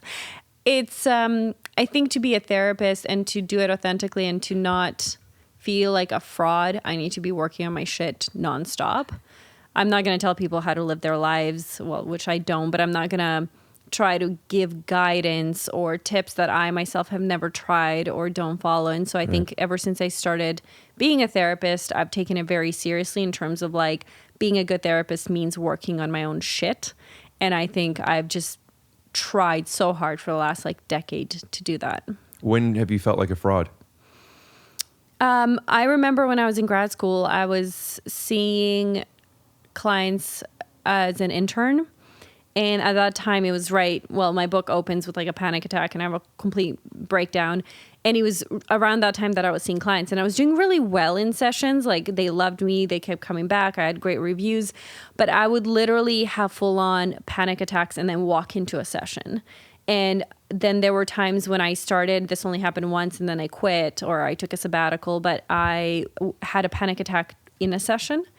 And I realized just being like, how can a therapist, like I had to reconcile, like, and I was a student, right? I was an intern, but I was like, how can a therapist that does not have her shit together at all, I felt fully broken, be of any assistance to you? I'm just imagining being a patient and revealing something to you and then you just having a panic attack. They didn't know I had a panic attack. No. Like it was very like, I used to like black out from my anxiety attacks and people wouldn't know. Like it would last like a couple seconds and I just wouldn't know where I was. And I was like in class and like no one knew what was happening.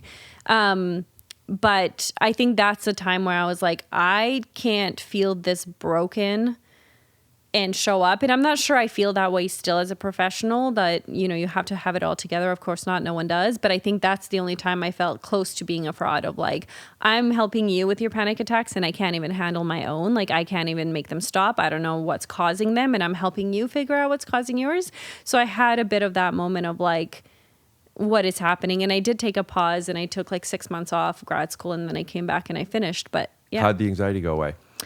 I think mine was very contextual. It was, you know, life telling me things couldn't stay the same way. Could you say that differently? Like, I was very deeply unhappy and I was not dealing with shit from my past and I was not dealing, like I was doing things because I thought I should be doing them and I didn't want to be doing them. Like I was married, I was whatever. That was a big one for me, probably the primary thing that kind of triggered it. And you were married at the time or I was married at the time. And I think like my anxiety went away when I changed my life. Like when I changed my environment. What changes did you make? I got divorced. I started traveling. I started going to therapy, a lot of therapy. I started paying attention to my body. I started deconstructing some beliefs I had. I grew up super Christian. What does paying attention to your body mean? It means like, I think it was always a tool, never something that I had a relationship with. It was never. I don't understand. Okay. You know how a lot of people think they have their body? You should read my book. But I think you have your body, but you are your body. Your body is not just like a vessel that holds your soul. Like it's an intricate part of you. It's how you experience your existence. And I think I ignored my body. I was like, I need it to look skinny. So I'm just going to do whatever I need to do for it to look skinny. I need it to be athletic this way, or I needed to sing this thing. Like I just used it as like a tool. And I never paid attention of like, do my shoulders tighten when this person comes in? Do I feel anxiety or sad? Like I just completely numbed myself to my body. And I think that was like one of the times where I was like, oh, my body's trying to tell me something. It's retaliating. Like it's giving me anxiety quite literally to be like, wake up. This is not okay. And we've tried to give you signals. You've just completely blocked it out. So now here's anxiety. What signals before anxiety? You know, I used to get really like bad headaches, or I would get like tight chest, or I would get really hungry and I would just ignore the cues. I never had an eating disorder, so like that's not, but it was not healthy. But I just, anything in my body that if it was communicating something that wasn't convenient and I didn't want to hear it, I would just ignore it. Could you give some examples of what a body might say that like someone might not realize?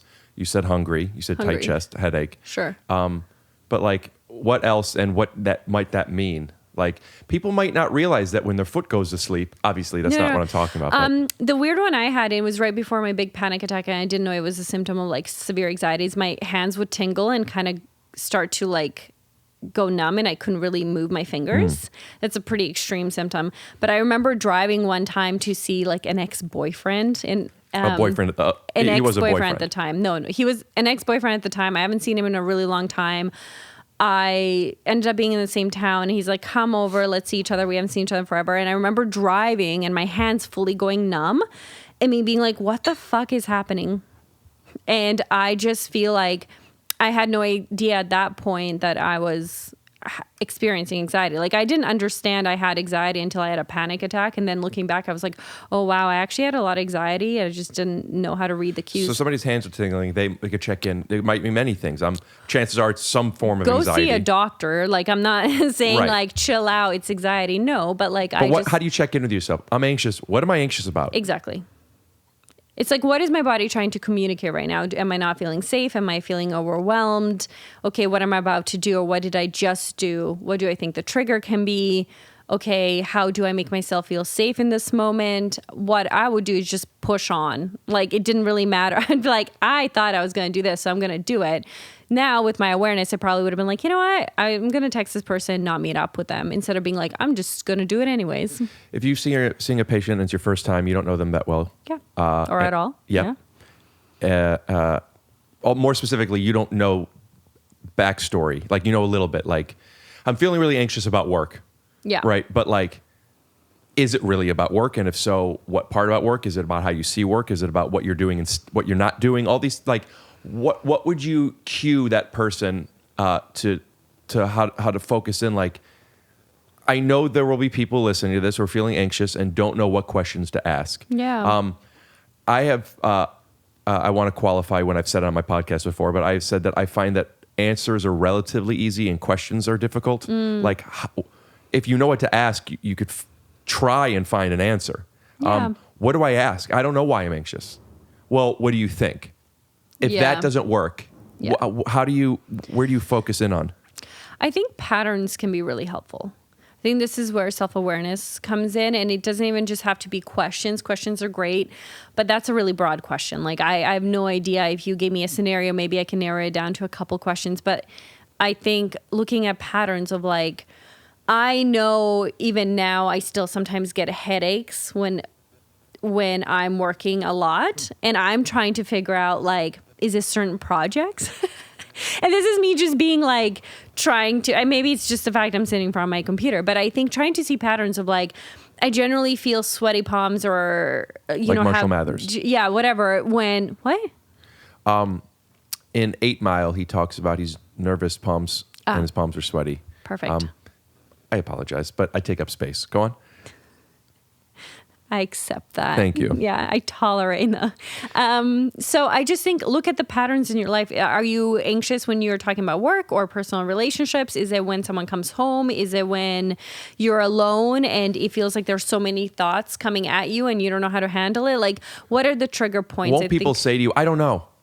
Great. And then it's up to them to find out. Like, there isn't like a magical answer for them. They're going to have to either answer a question or start to observe themselves. Well, in the existential space that you occupy, what about when it is just, am I wasting my time? For sure. I thought the things I wanted was success in my career and or money, but now that I have some of it, what am I going to spend it on? What am I building this toward? Do I have a family to share it with? Am I like... Great. But this is not unhealthy, right? Like, an existential crisis is fine. Like, it's okay to have those and probably good for you to have them once in a while in terms of like... Is crisis a hyperbolic term or is that a real thing? Like, having an existential crisis, is that different than existential thoughts? Or angst. Yeah, it is. I mean, a crisis is a full-blown thing that can turn into anxiety or full-blown depression. So I'm not suggesting, thank you for clarifying that, I'm not suggesting it's like good to sit with an actual crisis, but like having moments of discomfort about your own existence is great. Because it offers questions. It offers questions, and then that means you get to answer it by the way you live, right? The way you answer life is through your actions. How you do something is how you do everything. Yeah. Give an example. An existential. Okay, let's say that I am like, you're like, I'm a comedian. Great, awesome. I made some money. People now know my name, whatever. But Such a cool. I'm a comedian. Great, awesome, whatever. I made some money. I have this cool sweater on, Yep. and I'm just chilling and interviewing Sarah. Highlight of my day. And then you're like, but this is not enough.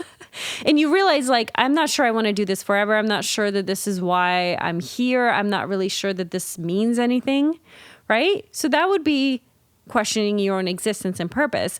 And what you get to do then is go, okay, what would be worth my time? And then you get to do it, and then you get to see if that was the answer or not. Sometimes it's trial and error. I think people look at meaning and they go, there's going to be one meaning in your life, and you're going to set it, and then you're just going to go there, and that's it. And I don't think that's accurate at all. I think, like, Viktor Frankl talks about this a ton, but it's Jewish. he talks about it a ton in terms of, like, you get to choose your meaning every day, and then you create your overall meaning. And also your meaning might change as you change as a person. When you were 7, your meaning was probably in something completely different than it is now. And so meaning should be adjusted. Meaning should be lived out. And then maybe you'll have a different meaning. And so it's just being flexible, aware, and adjusting. Are you conscious of your meanings? Do you check in with meaning of the day? Yeah, I think it's fascinating that most people don't think about meaning until they don't have it. So most people will spend their day in a way that they find valuable, even if that's playing video games, if they find it valuable to connect to their friends online or try to disconnect or escape, whatever, they found value in it, and they'll find it meaningful-ish for a time being. But I think then they step away and go, that wasn't fully intentional. That wasn't fully fulfilling all my needs. It wasn't actually that meaningful. And then they go, okay, so my life doesn't have meaning because for the last year I just played video games. Sometimes do we do things that are a distraction and or a comfort, whether it's comfortable to do something or it's comfortable to avoid something. Sorry. Sorry for what? I it's bumped fine. your... But like, is there value in like, I just want to do things that make me feel good? Ooh. That's it? Not You see not that that face? not I'm that's like, all. no, But I'm is just kidding. that not? I'm not supposed to judge. You're not supposed to because that's what Viktor Frankl says, or because it doesn't offer solutions. It's not good for my brand. Right. So you people pleasing. So doing things that make you happy and feel good, is that not valuable enough because it isn't enough, or because that's not sustainable? More specifically, eating this cake makes me feel good now, but I won't feel good about it tomorrow. Yeah. But if there's something that you do that you will feel good about tomorrow, Yeah. or in a year, does that offer enough value, or why is comfort and happiness not a big enough variable in your opinion? I think that most people who find genuine meaning are those who offer something, give something, create something. I think it's a little inherent. Like, I as in think being of service? as a being of service. And I think just doing things for yourself in the long run, I've never met a selfish, happy, fulfilled person. But wait, what? Unless I didn't realize the implication, why is doing things that make you happy and feel not, good have sorry. to do with just for yourself? No. Of course not. So that's where I'm getting there, Rick. I'm getting there. So things that make you happy and filled with joy and content are things that contribute something, I think you're more likely to find meaning in them. And I think things like that are just incredibly self-centered but make you happy for a second probably won't make you feel like you have a meaningful life. So there's like a reframe that existentialists often use in, like, instead of asking it's a little, yeah. JFK said it. Yeah, I know. But instead, What could my country do for me? exactly. What could I do for my country? And it's like, instead of where can I find my meaning, it's like, what can the world give me that's meaningful? Ask kind of like, what can I do? What is the world? What could I give meaning to? Yeah, as in, wait, there is an actual phrase. What is the world asking of me? Instead of like, what is the world offering me? What is the world asking of me?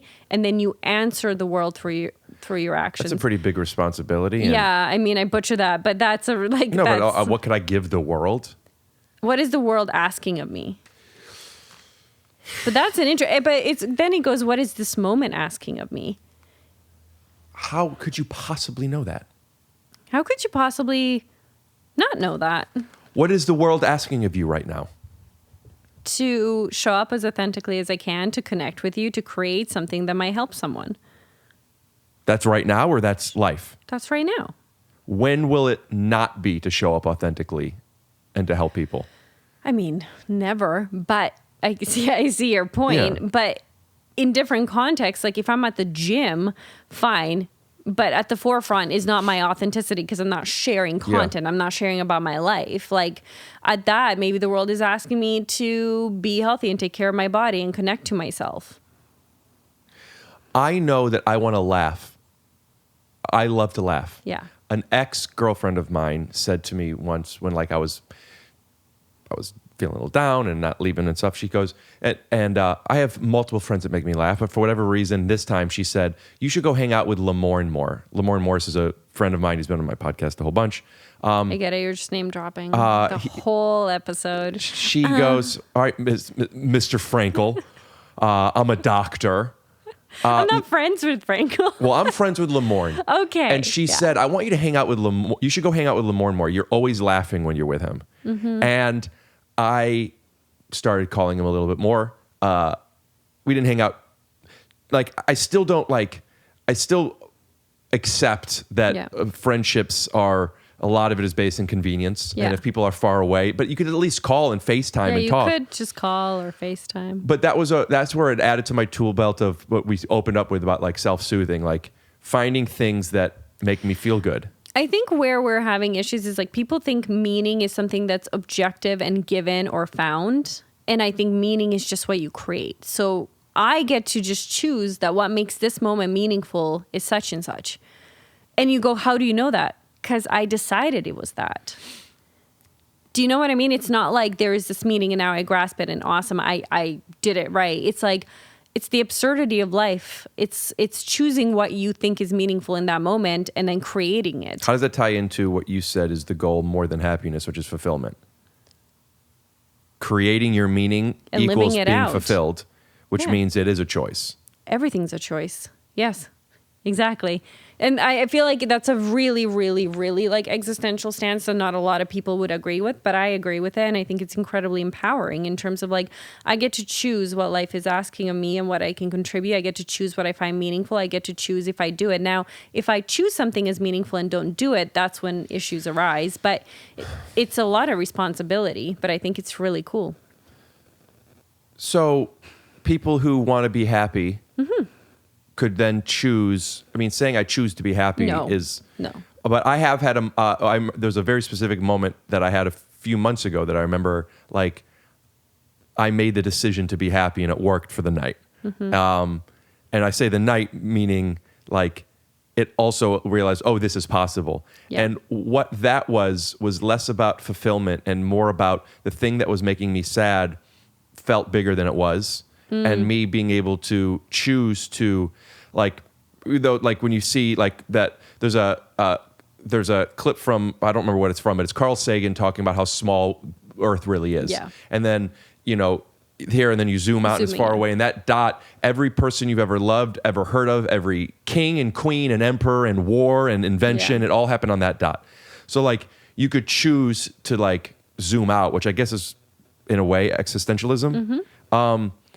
It doesn't change what the thing is. It just lets you see the forest for the trees, or the other way around. I don't know what that's saying. For sure. I mean, it changes your perspective with what is. And I think we have a choice how we choose to relate to whatever the fact is. So like you're tall, you can't change that. But well, people who are looking at my posture would say otherwise. But you can choose how you feel about it, right? Like I think we have so much more. And when I say feel about it, I mean how you perceive, how you construct your narrative about it. Yeah, I think so too. Like you could choose how to add importance or take away importance, or actually, you know what? I'm glad that I have a shoulder issue and I'm not able to work out. Like, I mean, how do you choose? No, but that's absurd. That's a like. I would argue like, that. Why would you do that? I would argue that people who have been told that girls don't want to date them because they're too short. Yeah. Would maybe also say it's absurd to say I'm glad Not to say that it's bad. You're glad. I'm just saying change your narrative or your relationship to it. Instead of being like, this is the only thing that identifies me, be like, this is one of my traits. Like, whenever we talk about reframes, people love to go like, instead of I hate myself, go, I love yourself. No, that's shit's not going to work. Like, you got to find something that's tangible and that you can actually believe in. But I write about this in my book, like your emotion, the physiological lifespan of an emotion, do you know how long it is? Yes. How long? 30 seconds. 90 seconds. I do it quickly. But then it's how much do you like renew it? Exactly. Right. So yeah, at some point it is a choice. Like, you have to understand that, like, yes, your emotion, but that is also in large part induced by the fact that you're reinforcing a narrative, you're re-triggering a narrative. And yes, you can't choose to be happy, but you can go, this brings me joy, so I'm going to do it. Or this narrative is triggering me, so I'm no longer going to engage in this narrative, or I'm going to tweak this narrative. What's the difference between this brings me joy versus distracting yourself from the thing that doesn't? Going and hanging out with a friend, watching a movie to not think about the problem. I mean, first, connection. There's so much there. Why about the importance of like connecting with people? The importance of connecting with people, but I don't want to talk about that because, yes, I think it depends. Ironic. Huh? That's ironic. Yeah. I think it really depends on, like, okay, what was your question again? Seeking happiness and or the thing that you decided is meaning for you versus this negative feeling that could last just 90 seconds is going on more. So I want to distract myself by playing games that ultimately might not be fulfilling, or watching a movie that ultimately might not be fulfilling, but it does cut that 90 seconds off at 90 seconds. Sure. And I mean, cutting it off is important. And I'm not saying that coping is always bad. Sometimes you have to cope, right? But I think when coping becomes your lifestyle, that's when it's an issue. So finding healthy ways to cope is kind of the trick to it all, in terms of, like, if you find connections meaningful and your friends hang out with your friends meaningful, and that can also be the way you cope with your discomfort, amazing. My podcast has become that for me. Cool. Like, I was resenting all the work for a while until I recognized without it, I wouldn't be having these. And I value this a lot.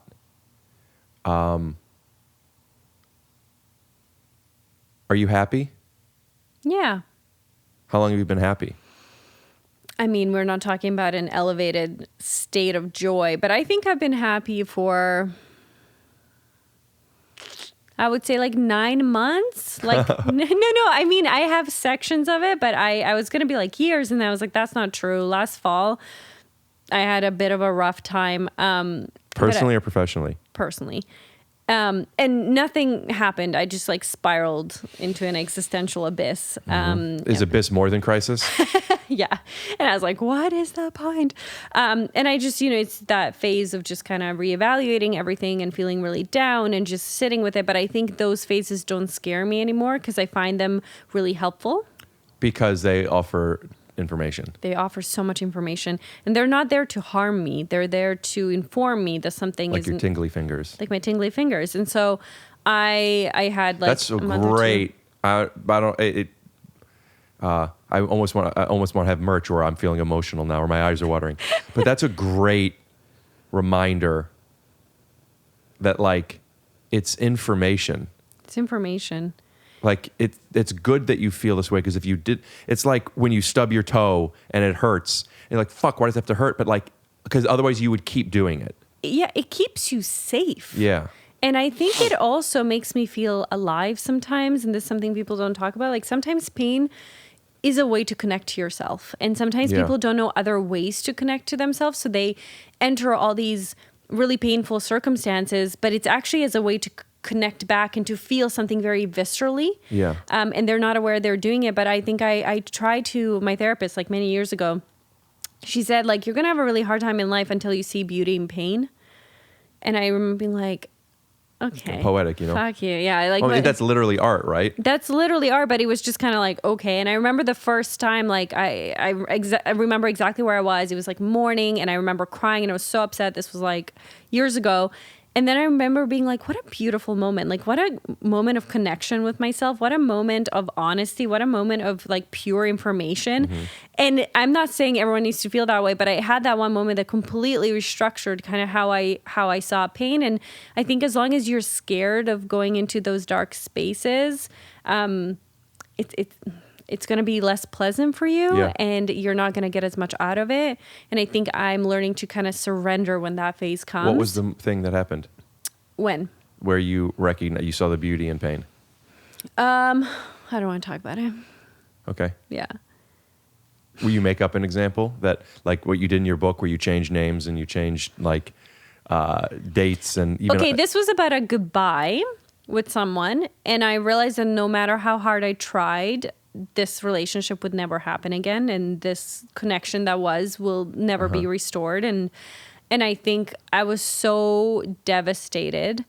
Is that grief? It's grief, yeah. It was so much grief, but I think I finally found something very freeing and beautiful within the grief, and I was avoiding the grief for a long time, and then I was like, how do you avoid grief?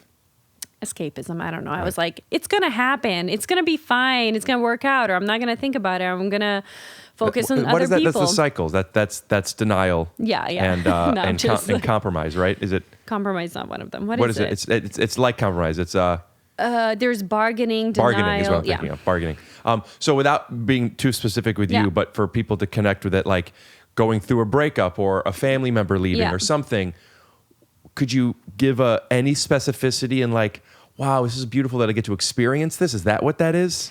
Yeah, I think it was surrender, but in a way that felt safe. Is that the final stage? Surrender is acceptance? I think so. And it's like, I can't change this. And I can still see that the fact that I can experience this means I'm alive. And there's something really invigorating about that. It's like I can feel pain because I'm alive. And there's something really cool with our capacity to do that. And obviously I've been in therapy for like a year at this point, like twice a week, whatever. And I think it just kind of dawned on me of like, this is so painful, but this is so beautiful. It's kind of like watching a movie and watching like an end scene or something, and you're like bawling your eyes out, but you're like, this is the most beautiful scene I've ever seen. Yeah, and like I just... But that's not you. It's like a roller coaster where you get to get that feeling of falling, but you're safe. But you're safe. And I think feeling that within yourself is like, wow, I'm still safe in this moment, and this is ripping my heart apart, and I'm still safe. This is so beautiful. Safe why? Because you'll be okay? Safe I'll because be it's supposed to be? Because I can handle it. I always thought it would break me. Yeah. That's really nice. And I was like, and I think I'm going to be okay. And I felt that feel. I don't know if you ever read Call Me by Your Name. There's a movie out. I've seen the movie. I've read 2 books ever, and they were both goosebumps. Okay, well, I've listened to a fair amount. Cool. Which, by the way, are you going to do that? I don't remember if I asked you. It's going to be out at the same time. Is it you reading it? Do you want the audio? Yeah, it is. Yes. Okay, I'll give you the audio. Yeah, and it's you reading it? Yes. Good for you. I had a complete meltdown. Anyways, that's a different... So I read that book, and that book cracked me open. Like, at the end of that book, I remember I was sitting... Call Me By Your Name. And I just was bawling my eyes out because it was equal part beautiful and equal part heartbreaking. And that's like the moment that I felt many years ago. I don't think this offers much value, but I had thought of an analogy and I'd like to say them. But like people, when you're outside, the analogy of being like, this is so great that we get to experience this, even though you could easily say like, I want to run away from this. Yeah. Much lower stakes. But when you're outside and then like it's drizzling a little and then you start like people will run to like get out of the rain before it happens or something, versus like not just accepting that you're going to get wet, but more so not even trying to get out of it. Just like, let me get wet. Yeah. Which is this thing that you decide you don't want to do because it's an inconvenience or something. But there is something so... I feel like in movies there's a trope that when like once you're broken up with or you're heartbroken or whatever it might be, you're out in the rain or you're walking and the car, just to add on to it, drives by and splashes you and you're like, fuck. And you know, you just accepted this defeat. Yeah. Whereas like, why is it a defeat? Why is the rain the defeat? I had a breakup where it was really hard for me and I went into my room. I was having such a hard time. And I literally fell to my knees in my bedroom. And I fell, and I was conscious there's a rug there, so I can. And I cried out, "Help!" This makes me want to hug And you. I started laughing. Because, there's such a beauty in being able to, see from the Yeah. other cameras in the room. Yeah. That like, that's so, in a comedically judgmental way, pathetic. Yeah. But like, help? Yeah, Like, that's beautiful.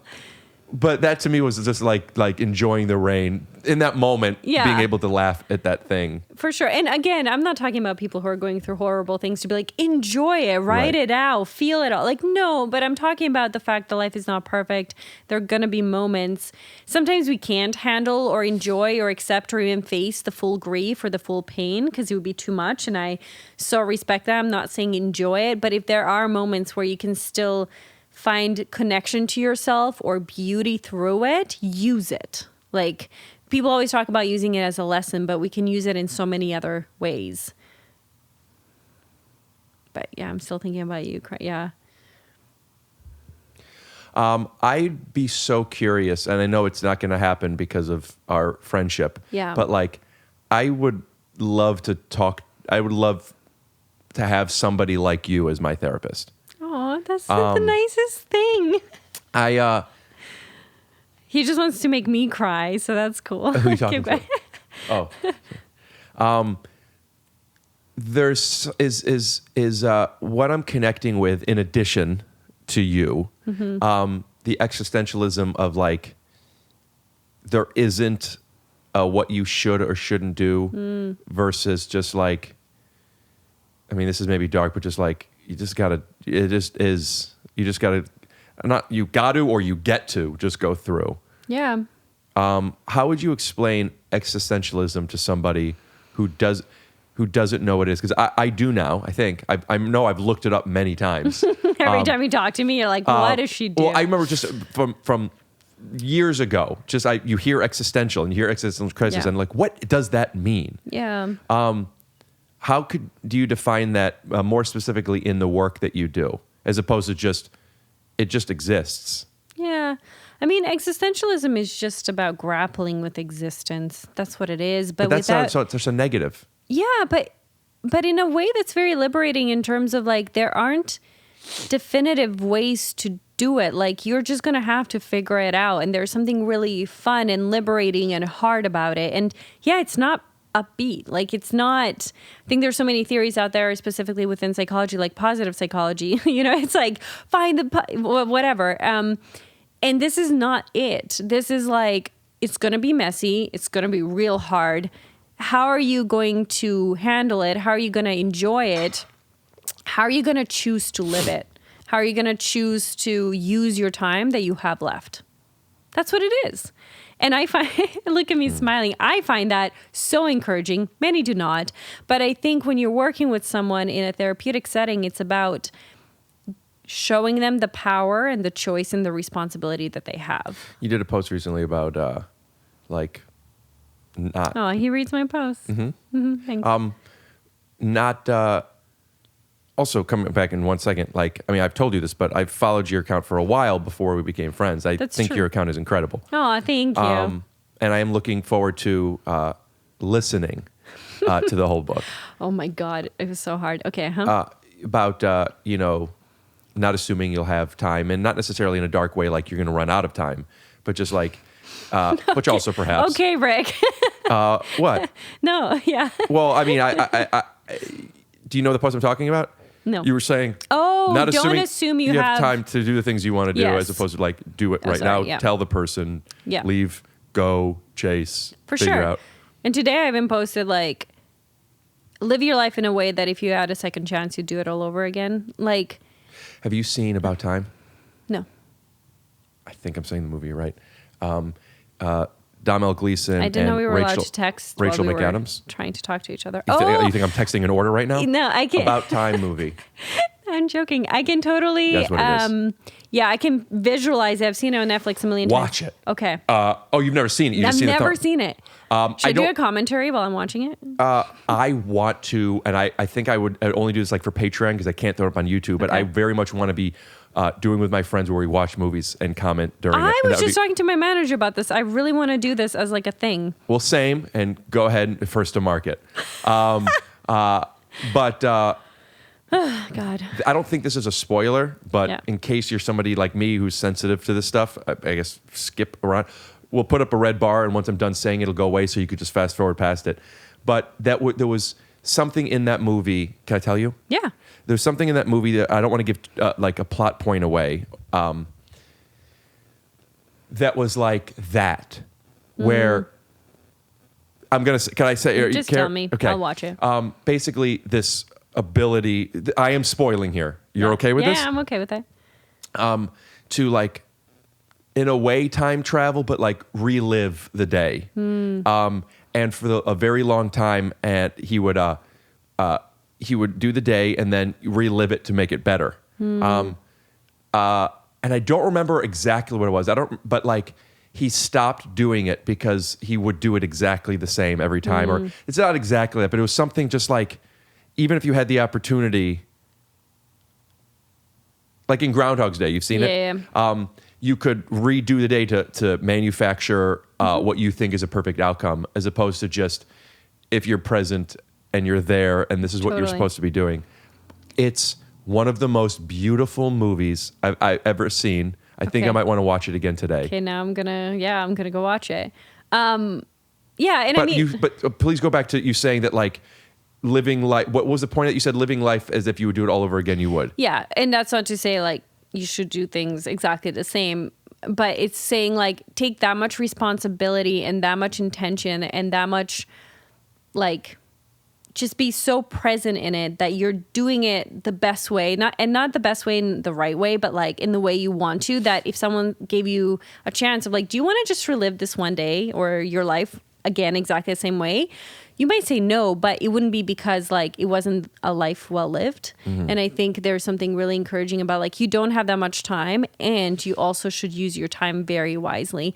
And I think that goes back to our conversation from like beginning where I don't have time to be like, yeah, I'm fine. How are you? Yeah. Let's talk about something super irrelevant because I think I feel this urgency in life, which is healthy in my opinion. Not like, oh my God, I don't feel anxious about it, but I feel very alert to the fact that I might not always be here and that there aren't endless opportunities and that this is such a precious gift and I might as well just use it.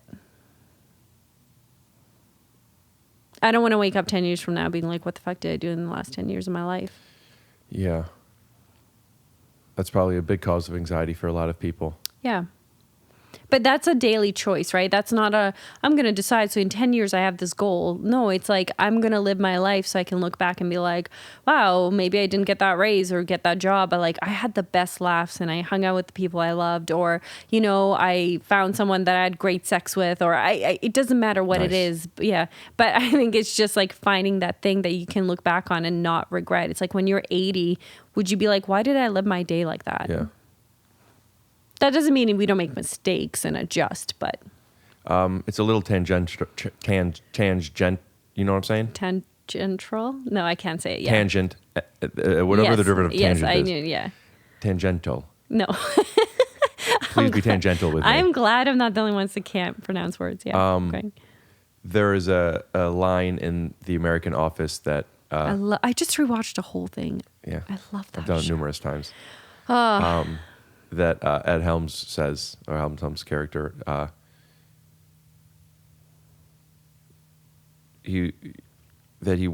if too bad, like I would love to know, wouldn't it be great if you could know that when you're in the good old days, as opposed to looking back, like those were the good old days. I think it's something that's really romantic. Is that awareness or is it a choice? But like my friend John DeWalt, talked Name about dropping. talked about There should be a tally of like how many people you have name dropped. what qualifies a name drop. I Literally don't- saying a name, because with all due respect to John, I think he'll be the He's first to say. not I don't think people are going to be like, whoa. Even Lamorne, who's in New Girl, you know, I guess he's a celebrity. That doesn't feel like a name drop to me. It does to me because I loved New Girl. Oh yeah. Yeah. Well, then you would love my episode with Max Greenfield as well. You know, I'm in a show with Hannah Simone. from New Okay. Girl. Yeah, I do know that.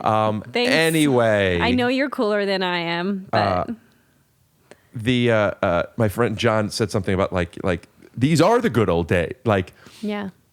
I feel that way often. Like, Good. yeah, just to know that these are the good old days.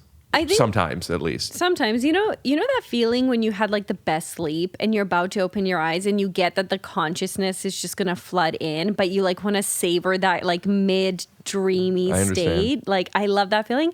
And that's how recently I've been feeling about my life. Like the way that You're just always just waking up. it's always just sleeping. But like it's like that feeling of like, wow, this moment is so cool. I really hope I'm soaking it in. And that's what I'm trying to kind of create for myself. And it doesn't have to be big moments like I'm doing something actually cool, but it's like, wow, I have silence and I'm reading a book I really like, and wow, this tea tastes good, or like, wow, I get to come to LA and hang out with my friends and do cool projects. But I think it's like that feeling is the closest to like savoring life as it comes. It's like, We could wrap up in a second, but I don't want to do it just because I have to pee. I have to pee. Okay, Let me go pee real pee. quick. How are you with your pees and poops? I'm fine. I didn't eat anything today, so I don't have to pee or poop. You don't have to poop? No. Okay. Enjoy. Thanks. Yeah. Glug, glug, glug, glug, glug. So when you're talking about that feeling of like when you just woke up and like wanting to savor that Yeah. and like appreciate that feeling, I sometimes feel like when you had a pee and you're peeing just like, not, oh, I had to pee, like I was hurting, just like, this feels Amazing. so good. Also something that I've noticed before, but I wanted to acknowledge is when my first girlfriend, I was a senior in high school, and I remember being at her place before we were boyfriend-girlfriend. Cute. And I went to the, thanks. I went to the bathroom, and I was embarrassed. That was the first time, like, I don't want her to hear me pee. I don't know why. So I would pee into hit the porcelain, not the water. And I'm not embarrassed necessarily anymore, but I am aware of like, should I not be peeing into the water? So like even then, like, I'm not going to avoid it because you have to sometimes. I start in the water because I want to aim at the best place. I bring it to the porcelain for the majority of the pee, and I bring it back. What do you think that means? I only do that, I think, when there's a woman here. I heard you pee. Yeah, I'm not trying to hide the pee. I could have gone upstairs, but I do aim porcelain when a girl is around. I don't know. Does that mean anything? Does it mean I'm brilliant I or think something? we just are not used to peeing. I don't know. Okay. I don't know. I felt weird about peeing until I was in dorms, and I was like, everyone's peeing all the time. It's fine. Yeah. I think bathroom stuff is often shamed and talked about in a weird way growing up for people. It's like, don't fart, don't poop, don't do this, don't make... And so I think people just carry weird stuff. Oh, what are you showing off right now? I knew this was coming. Oh, my God. Come on. All right, it doesn't have to be that much. Save Tom some time. But yeah, I do think that's important. I was really hoping that, like, I would not have one of your horrible... Okay. Are you being judgmental? Yeah. You said a few times, I'm just kidding, and then you said, never mind. And then you got insecure about saying you were just kidding. Also, when we message, I sometimes ask you, because it's hard to tell what the Yeah, it's intention probably is. why I freaking do it, because I'm like, does he know I'm kidding? I think that Because in my text, I kid a lot, but I'm super flat about it. And then you're like, I'm pretty sure this is a joke. And then I feel like I have to share. yeah, that's on you. Yeah, no, it's not. I'll tell you why it's on you. Okay. Because you sometimes say you're just joking based off of the delivery and not the content. You'll say something to me that is playful and you meant it, but you bring it up as a joke. Okay, so I guess, should I say I'm just being playful? This is joking? If asked, I would love to have you on again. Oh, thank you. I'd love to if come you're back. ever in town and/or I am in New Jersey / New York often now when you're there. Wait, is your girlfriend in New York? New Jersey. Okay, cool. Well, I'm there for 2 months, so let me know. And when do you go? Saturday.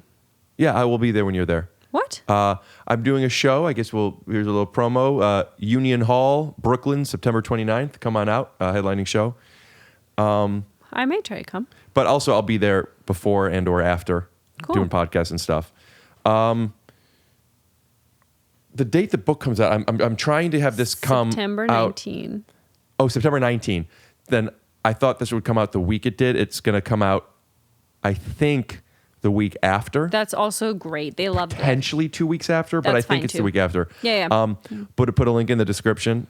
If you're a smart person and you love reading, then go for it. But I'm going to go ahead and not just promote your book audio only, but just how much I'm loving audiobooks. Mm-hmm.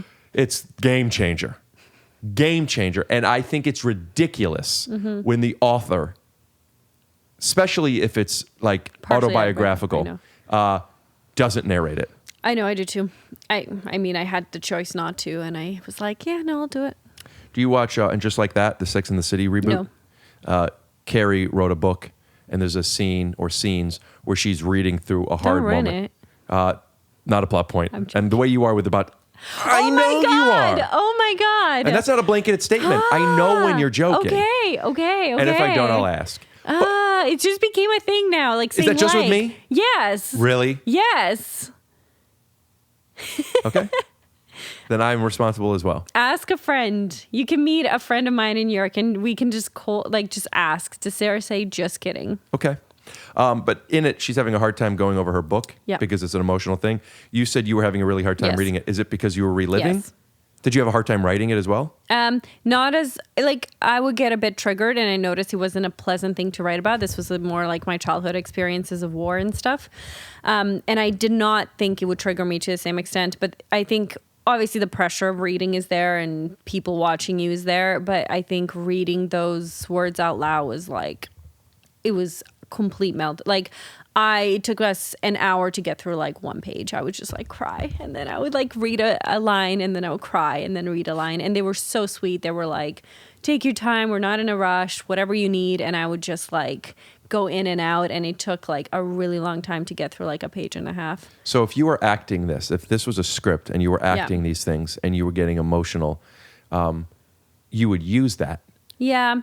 When you're narrating a book, are you trying to take the emotion out of it like you're a newscaster? No, but like I was incoherent. Like there was no like I was. But when you get to this now, do we hear the emotion in your voice, or I don't think like they were like, it's great. Like they're not gonna cut that out. They didn't make me like fully compose myself and then come in and just read it. They kept in the emotion and the voice cracks, but they weren't trying to stop that. What was happening is I just couldn't get through more than a sentence at a time. Right. And that was such a shock to me. And like, I think I was really exhausted as well. I would like to say, like, I think there was a lot of things that kind of played into why I took it so hard. But yeah, I was shocked, and you'll definitely hear it. I haven't heard the audio version yet. Are you going to listen to it? God, no. Right. I mean, like 10 hours of Sarah. I'm fine. I'm good. But Is that what it is? 10 hours? No, I think it's 8 hours. That actually seems so fast. Yeah. How many pages is it?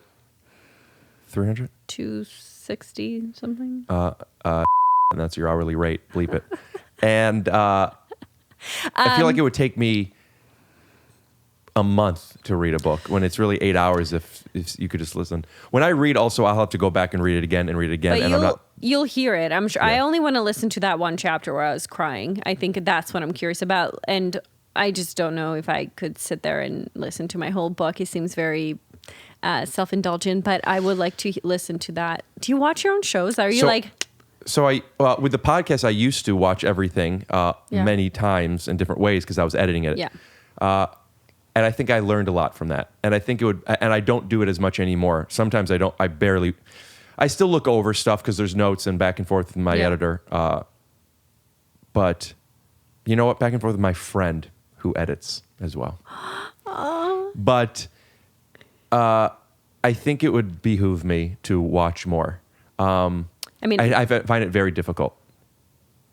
Yeah, I can see that when I do like events, performance or whatever, then I would want to just to be better. But with an audiobook, I can't fix it. Right. But like for the next book. For the next book. TV shows, it's different. It depends on the show. My first show, I had a really hard time watching. Yeah. My next show, As We See It, I loved to watch. I was proud of it. I thought I did a good job in it. I also loved the story. And I also I would do that different. I didn't like that choice. That didn't come out the way I wanted. I didn't like that take. Like in a constructive way. I think in a healthy, good way. Yeah. And my newest show, incidentally, I downloaded it. Not dead yet. Yes, I was gonna watch it on the plane on my way to New York, like What in 2 happened? days. I'm not on the plane to New York. I'm about to watch it. I'm going to watch. I thought you said sorry. were. Well, I was gonna watch it for here, but then I didn't. So I will watch it. Yeah, that one is more like I watch it to like. I want to see how I could do better. I guess you could say what I liked as well and keep doing, but like, it's the first time I've been on a show where I am not carrying the story, while also professionally I feel experienced enough to understand my role of facilitating. So like it's hard. It's a lot harder to set up and facilitate because my job isn't to sit in the emotions and play and act and live as much as it is to like. It feels almost transactional. Oh, like okay. I need to do this thing so this story moves along. Oh, do you like that? I'm grateful. Okay. I don't mean to say that as much of a politician as it comes across. I'm grateful that I get to do that because it's I'll speak for myself, and I feel like other people could relate to this though. Mm-hmm. You move out here. I moved out here. And I have this dream of like doing this thing that is such a hard thing to do, and I believed that I would do it. Mm-hmm. And then you get it, and it's like, this is great. And then when it becomes, in a way that I'm grateful, a status quo, at least in that moment, that's not enough anymore. Yeah, totally. And I want to be able to then shine in the way that I is my best way. I didn't even watch the show, but I know everyone wants you to be dating the main character. Is that like I see on TikTok all the time when they're like, wouldn't they would just be the best couple? That's like, compliments to the writers. They're setting up a love interest, a will they, won't they thing. So they are leading to that, trying to draw that emotion out of the audience. So that's great that that's coming through because that's their intention. It is. Rick is shining. That's literally this the writing. Yeah. Okay. They're like, it looked like, are they doing this? But my first show, I didn't recognize that like this is a job as much as not this is your dream. And like I'm on TV and like, but I don't love the character, or more specifically, I at the time didn't know how to make that character shine. Yeah. I'm not getting enough stuff or whatever it might be. And then it's like, hey man, this is literally just your job. Yeah. How cool that it's also connected to a dream that you've had. That's a nice reframe. Yeah. So now having experienced this enough to where like, you know what it's like to not work for years and like how much you need the money. And now I'm making money on a show where how cool I get to show up to a set that has the Family Guy and the Simpsons murals, and it's like the Fox lot, and like I go in, my job is to facilitate. And though if I were writing the show, I think that I could be of more use in a more specific, different way. That's not what my job is. Yeah. And I'm not only okay with that, it's like great. Let me punch in and punch out, and not when I go home be like, I could have done this better, or they're not. It's just that's just my job. In a way that I love and I have a great time doing. And then I get to do this and my stand-up and the stuff I'm writing. And I feel fulfilled outside of that show. That's amazing. Yeah. Which allows me to appreciate the show for what it is. Like getting paid to work with talented, awesome people to make TV, even if it's not the tone and voice of my own. Totally. That's really cool though too, right? Like tapping into different aspects of yourself or doing things that are not 100% how you would do them. I think sometimes that's a fun exercise for us. You said something earlier that made me think of the same thing, that like doing things that not just for you, that I wanted to call out about doing things that like, make you happy, or I don't remember exactly what the thing was. And I don't need to remind myself because the point of it, and I don't know how I would find it because it was an account that I don't follow, but it was something that John Mayer said. John Mayer. Yeah. And I would love to find, I remember it was like a John. Are you friends with him too, or? We follow each other on Instagram. No, really? And we chat, and he got me tickets to a show of his once. But man. no, we've never met. Yeah, I can't find it, but it was him talking about stuff that he writes, and he's like, and there was quite an arc of feelings that I had during it, where like I disagreed, but I also trusted and listened, and then I'm like, that makes sense. And I still could argue either end of it, but it was basically saying about himself, why do I have to like everything that I write? Now I'm actually at the point where I'm going, why do I need to like what I'm writing? What if I can write things that I don't even like at the moment, but then I'm what would compelled be to the write? point? If you don't like it, it's because it just exists a little bit beyond your own tastes for that moment. But if you don't like it and it's a hit, then you're going to be stuck. No, singing you all the- begin to like it. Oh, okay. Like, that's what happens as a writer. You write something and go, I bet this isn't any good, but your tastes catch up to it. So now I'm going, I know it's a very complex, kind of twisted thought, but Right. why does my liking my idea have to stop me from writing the idea? Right. Maybe what you like and don't like It right could- now is not essential. Oh, And it's like, Interesting. as he went on, it was about saying that like tastes change, and why do I have to like something that I'm writing for myself right now? I might like it later. The inverse being, sometimes we write stuff and then like we don't like it. And I don't know if the point, because it was just a clip, I didn't hear the whole thing. I don't know if the point was just like, don't let your judgments get in the way of creating, or was it more philosophically, which I took from, which is like, there might be something inside of you that has value even if you don't like it. So like while you're writing this thing, even if you don't like it, you don't have to write stuff that you like. Arguably, I would say, you do it for yourself and create for yourself, and you, whether people like it or not, don't let that influence you as much. Yeah.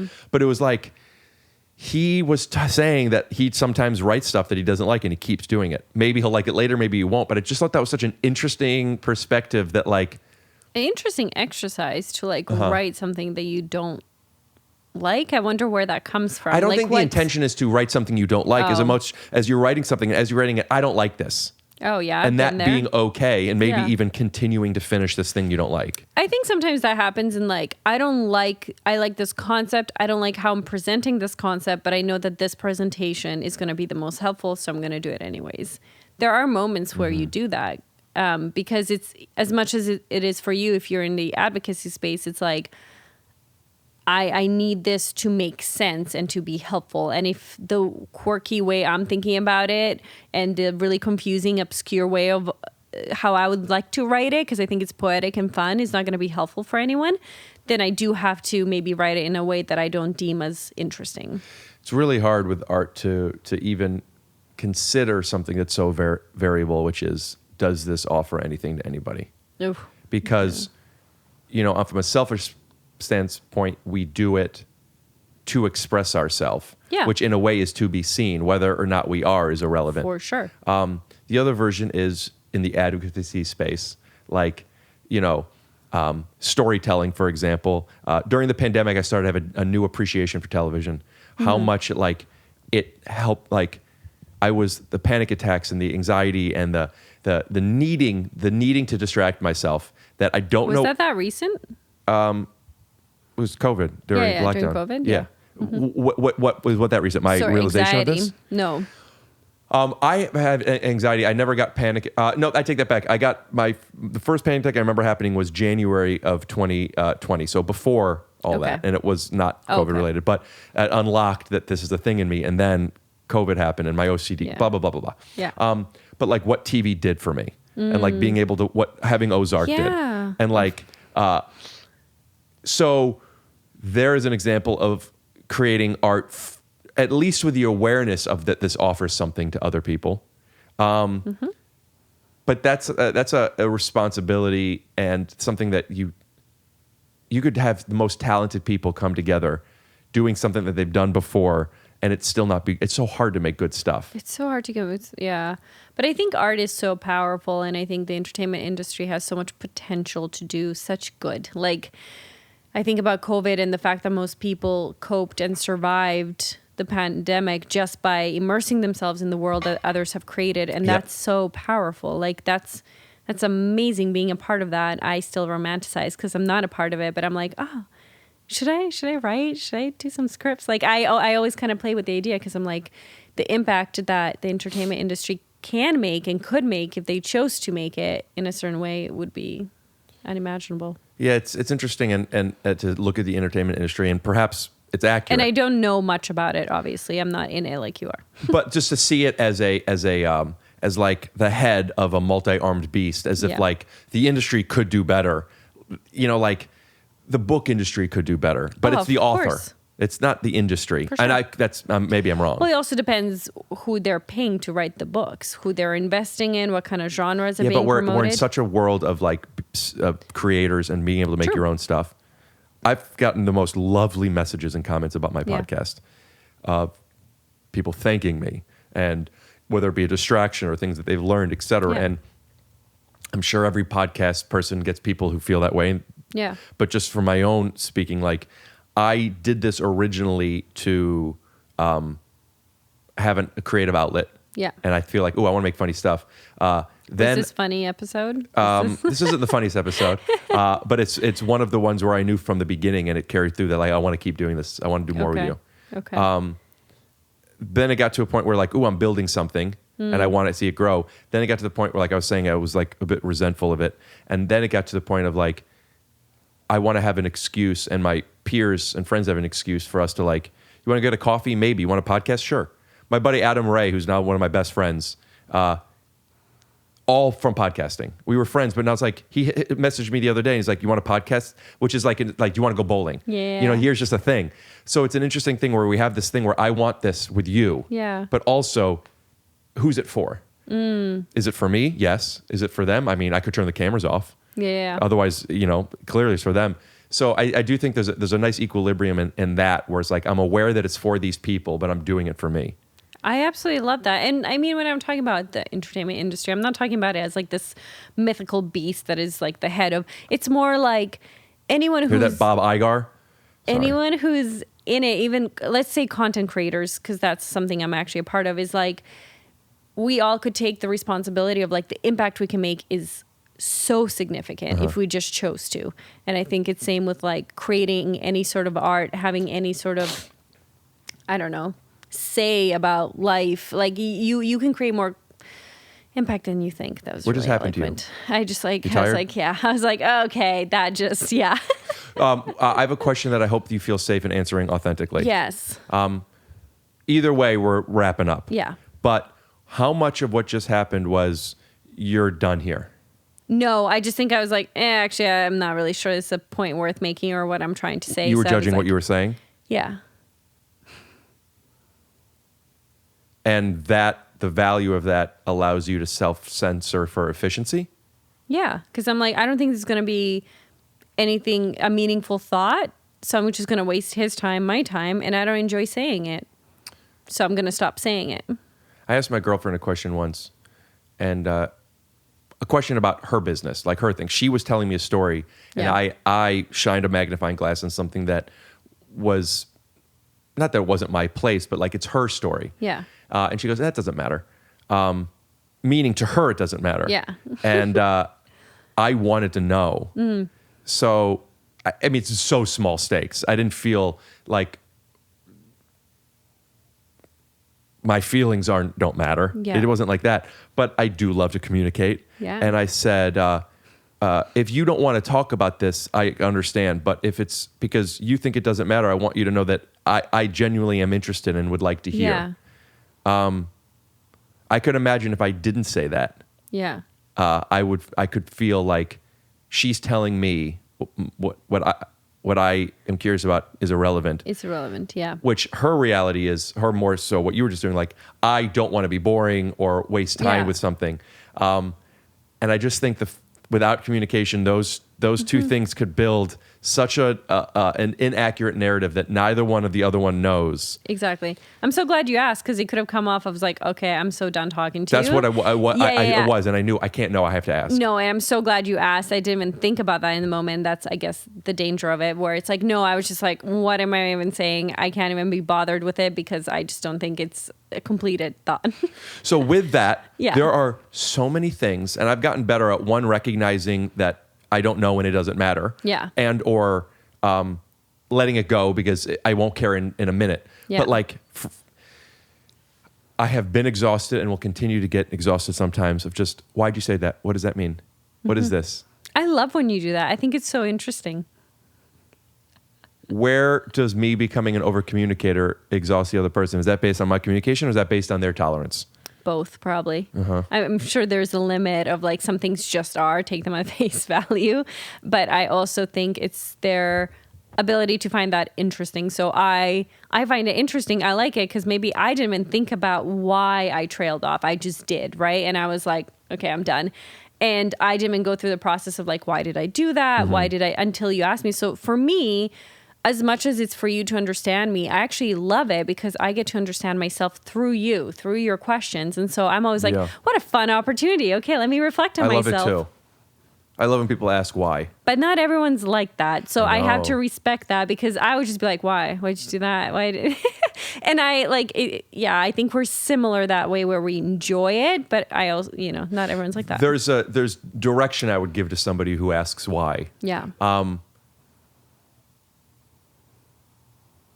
If I were to ask you the question and you were to say, why do you want to know? Yeah. Which you have every right to ask. Sure. I would argue, if you can, first answer the question. And then ask, why do you want to know? Hey, why are you wearing a blanket? Why are you so interested? It's defensive. Yes. Yeah. If you want to know why I'm interested, that's a very valid question. Let's do one thing at a time. Do you need me to answer you first? I will. But then can we go back to my question? Yeah. And that is a little confrontational and odd and no shorthand. So when people want to know why, my direction would be by default, rules could be broken if you understand why you're breaking it. Yeah. Answer the question. Yeah. And then if you were to What say, a rebel. well, if it's not obvious, this is something that has come up a bit for me, which is like, why did you do that? And then you answer, oh no, I just felt like it was going to be boring or whatever. Ask that enough times, answer that enough times, you and I will develop a shorthand. And now I'll be able to, fill in the blanks I could deduce it pretty well. Yeah. But like stopping it doesn't just not satisfy my need right now. Yeah. It helps. It doesn't let us calibrate with each other. Totally. And the reason I brought it up, because if I ask you and then you were to say, why did you want to know? Then I get to be able to say, I never know if I'm like talking too much or if the person is too embarrassed to leave. But you told me why you wanted to know. You said, I'm not sure if you're done with this podcast or what just happened, but can you tell me? Oh. And so I was like, I know exactly why he's asking. Right. Good on me. Good on you. So I was like, okay, I know. But I guess that's not a bad question to ask. I always look at it as defensive, like, what do you want to know? But maybe it can be helpful for me to know why you want to know. Yeah. So that sometimes I can give you cues you need so that you don't have to ask me. That question, why do you want to know, to me is the real version of how you doing. Like that's a question that you're going to get information, not just about what we're living in right now, but also how both I think and communicate. And like, so were you upset I didn't ask you? No. You told me, so I didn't ask you. No. What I'm saying is I know that those questions could come across as aggressive. Yeah. Or calling you out. You have asked me that before. You're like, why do you want to know? I like that question. But I think it's also nice because then it makes me ask intentional questions. And I go, why did I want to know that? I think it's fascinating. Again, it's just the nerd in me. I'm like, why did I want to know? Yeah. Do you have to, as a, can I call you a therapist? You may, yeah. Do you have to, I just never know pronouns. Do you have to sometimes dance that question to a patient? If they ask me something about me? No, the other way around. Like when you ask. No, I'm super direct. I'll go, I noticed that you blank. Are you, now your patient, some people like that, some might not. Is there a submissive role that people tend to take on and they are okay with it because you're their therapist? Or is there a learning curve that they have to have? I am a very direct therapist, but I build a really strong relationship and rapport before I'm direct. Do you know what I mean? So there should be... Over how many sessions? It depends on the person, how quickly you click, really, or how quickly they... Does that mean there are Do they times have you would want to interest say something we feel like I can't tell this person yet? Yeah. And it's not like it's not the time for them to hear it. They're not ready to hear it. They're not going to receive it the way it's intended. Or I will, and I don't like making those calls for other people. So what I will generally do is go, I have something to say. I'm not sure how it's going to be taken, or I can assume the way it's going to be taken, but I would like us to discuss it after I say it so we can clarify any. So it really gauges on like their level of communication and self-awareness. But most of the time, if I think it's helpful, I'm going to say it even if it's not comfortable. And I'm going to ensure that they know how much I care about them before we have those types of conversations. And I've never had a client poorly react to me being like, here's what I noticed. They're like, oh my God, yeah. Because sometimes it's nice to have a mirror. It's nice for me to be like, Frick, this is what I noticed during this conversation. And you can feel incredibly seen. That can be such an intimate interaction. So I think that's what a therapist gets to do, is kind of reflect back like, this is what I'm reflecting back to you. I love that in my relationships, romantic or friendships, anything. I love that. It's the best feeling when someone reflects back and you're like, that's me. Like, that's exactly me. All right. He's done.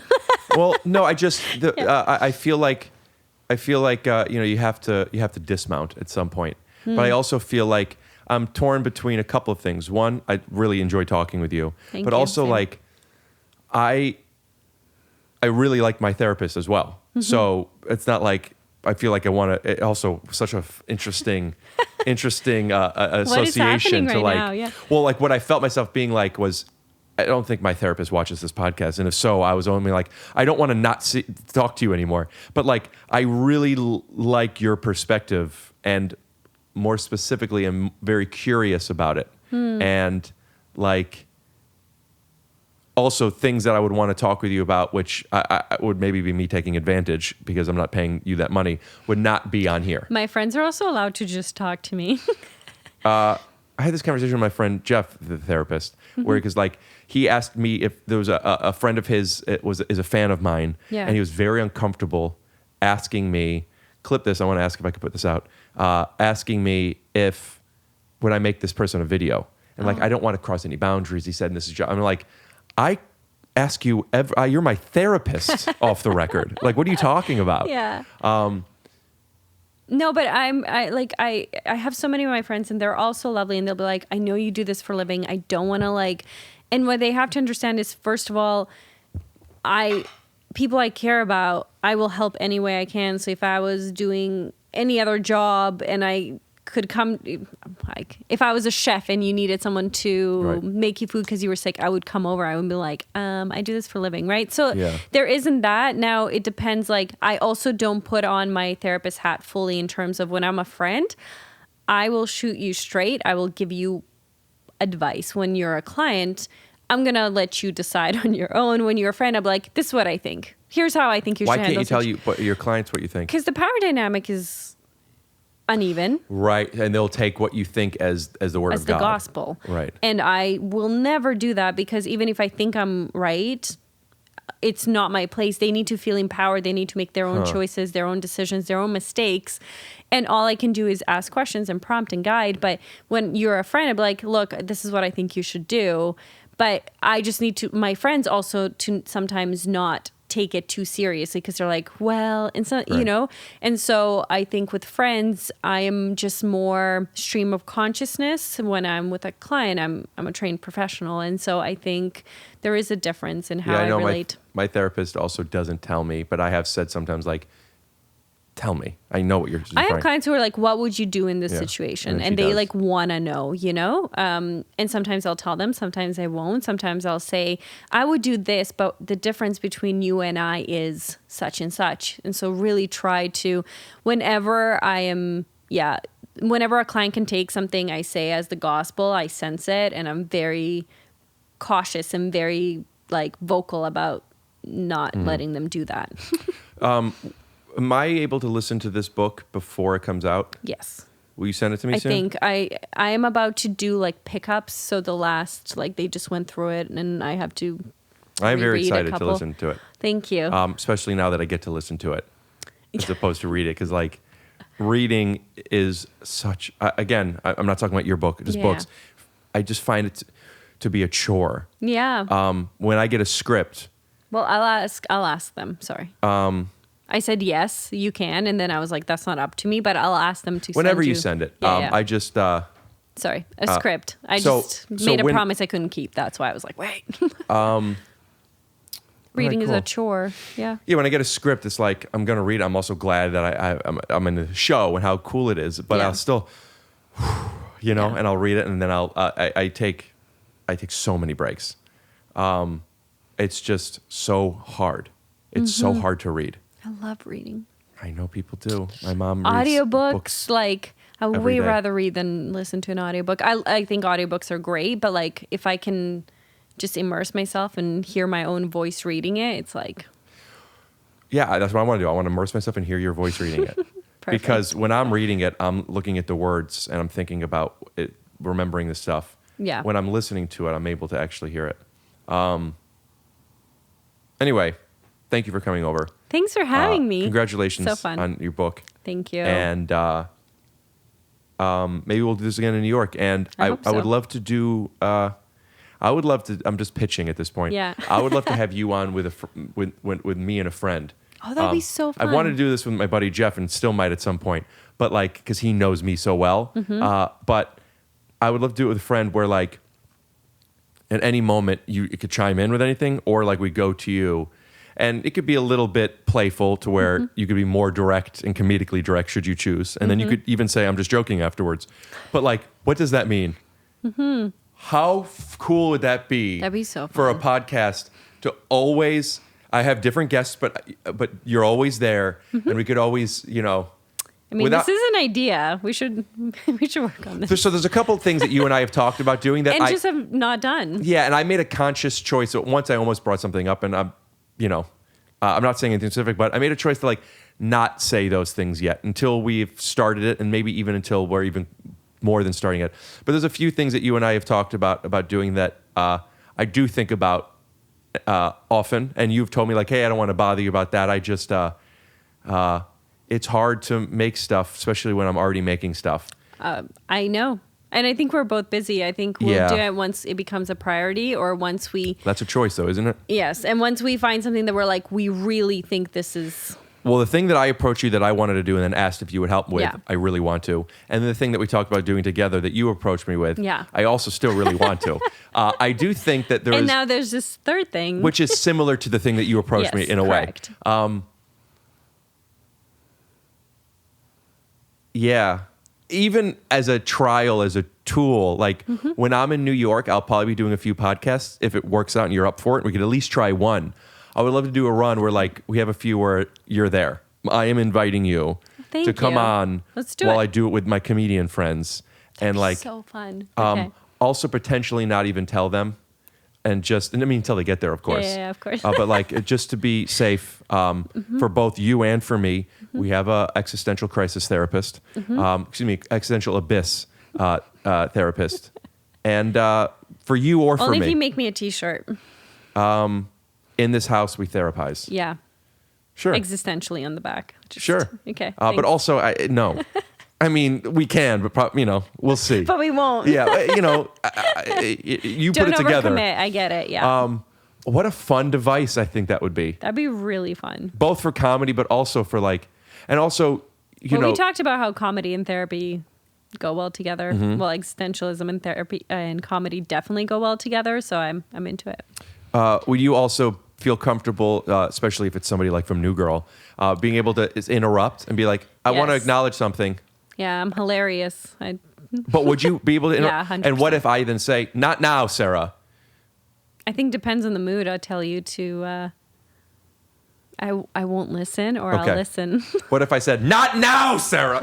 I would leave. Okay. Yeah. Yeah, I'm excited about this. Okay. Cool. Also, because I want to do this again with you, but also like to have this. Check it out. I think by the time this comes out, maybe we will have been able to do one, or we decided not to. Yeah. Cool. Yeah, I think I'd want to pick which guests from there, like who would be good for this. And like Who can take the heat? Because I feel like it would be very direct, and Yeah. I tend to ask questions that get to people sometimes. And so I think like someone who would be okay with the intensity that might suddenly and accidentally emerge due to my presence. Yeah, but that's great. I know. We're both like, That would be great. I know, 'Cause that's where but you find again, it. you don't want to throw a friend that would really be It's not uncomfortable live with that. television.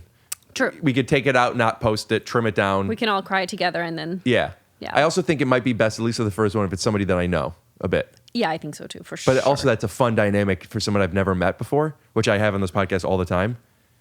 We've never That's met. a huge risk. Hey, such is art. Such is. Thank you for coming on. Thank you for having me. Obviously, See you we'll have the link in the description. We'll put the lower thirds and all the stuff.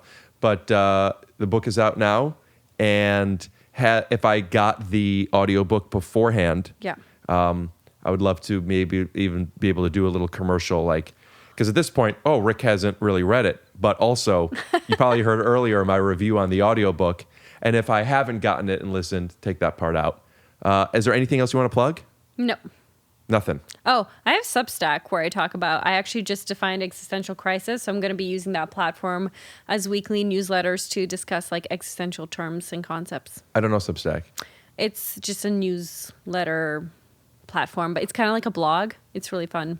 Is it a subscription-based thing? There is free and subscription based. I'll remind you, but send me a link. Link will be in the Yeah. description. Millennial Therapist, Millennial Therapist. which we never got to, and I think it's interesting. And I kind of want to talk about it, but Okay, what? Now I want to you know. wanted to change the name, I did. and it was such an interesting reason, which I could say, but will What you tell was us? my reason? That the shelf life of the Correct. generation millennial keeps it to what happens if you're not a millennial, Well, and because it sometimes still is people are valuable. like, does this mean I can't listen to it because I'm not a millennial? And it feels exclusionary. And I'm like, no, absolutely not. That's I understand, but that's wild to me. It is Am I wild. allowed to eat Italian food if I'm not Italian, or if we're not in Italy? I mean, that's how silly it sounds. I get to me. it. Yeah, I wanted to change it. And then I couldn't because when I did, people thought I was plagiarizing the Millennial Therapist by posting stuff. Like people didn't clue in. It That's was why me. you went back? So my own followers would like unfollow me or send me a message being like, this, like you stole the format from the, and I was like, no, like, because at that point people just didn't know my name. Like I was, and now I kind of love it because I think after the book, I'm sure people will know my name, but there was like the sweet spot of kind of like an alias. Like it was just like my thing, but then in a real life, unless people recognized me by my face, which happens once in a while, people had no idea to make the connection. Speaking of making connections, do you think this is why you're so connected to call me by your name? Why? Okay, wait. Sara Kuburic. Oh, Well, you want people to know your name, I want people to know and my that was a name. book that you like very much. Yes, I loved that book actually. Yeah. So can you please call me Kubrick from now on? Sure. Not Millennial Therapist. Thanks. Any relation to Mr. and Mrs. Kubrick? Yeah, but hey, I looked at Stanley Kubrick because I was like, he must be from the region, and I think he was. He was like from the Balkans somewhere. So I sometimes wonder. Do you think you might be related? That'd be cool, wouldn't it? If I found out that was the case, I would have framed this differently. But my close friends often call me Kubrick. They don't call me Sarah, and so there's a trick. What should I call you? I like Kubrick. You're allowed to start. Interesting. Yeah, Sarah is like everyone's Sarah. Kubrick. I think is a nice last name, so I prefer when people call me Kubrick. Kubrick. Okay. Kubrick, thanks for coming on. Yeah, thanks, Rick. Theme music. Scoot doo, blabbity blue.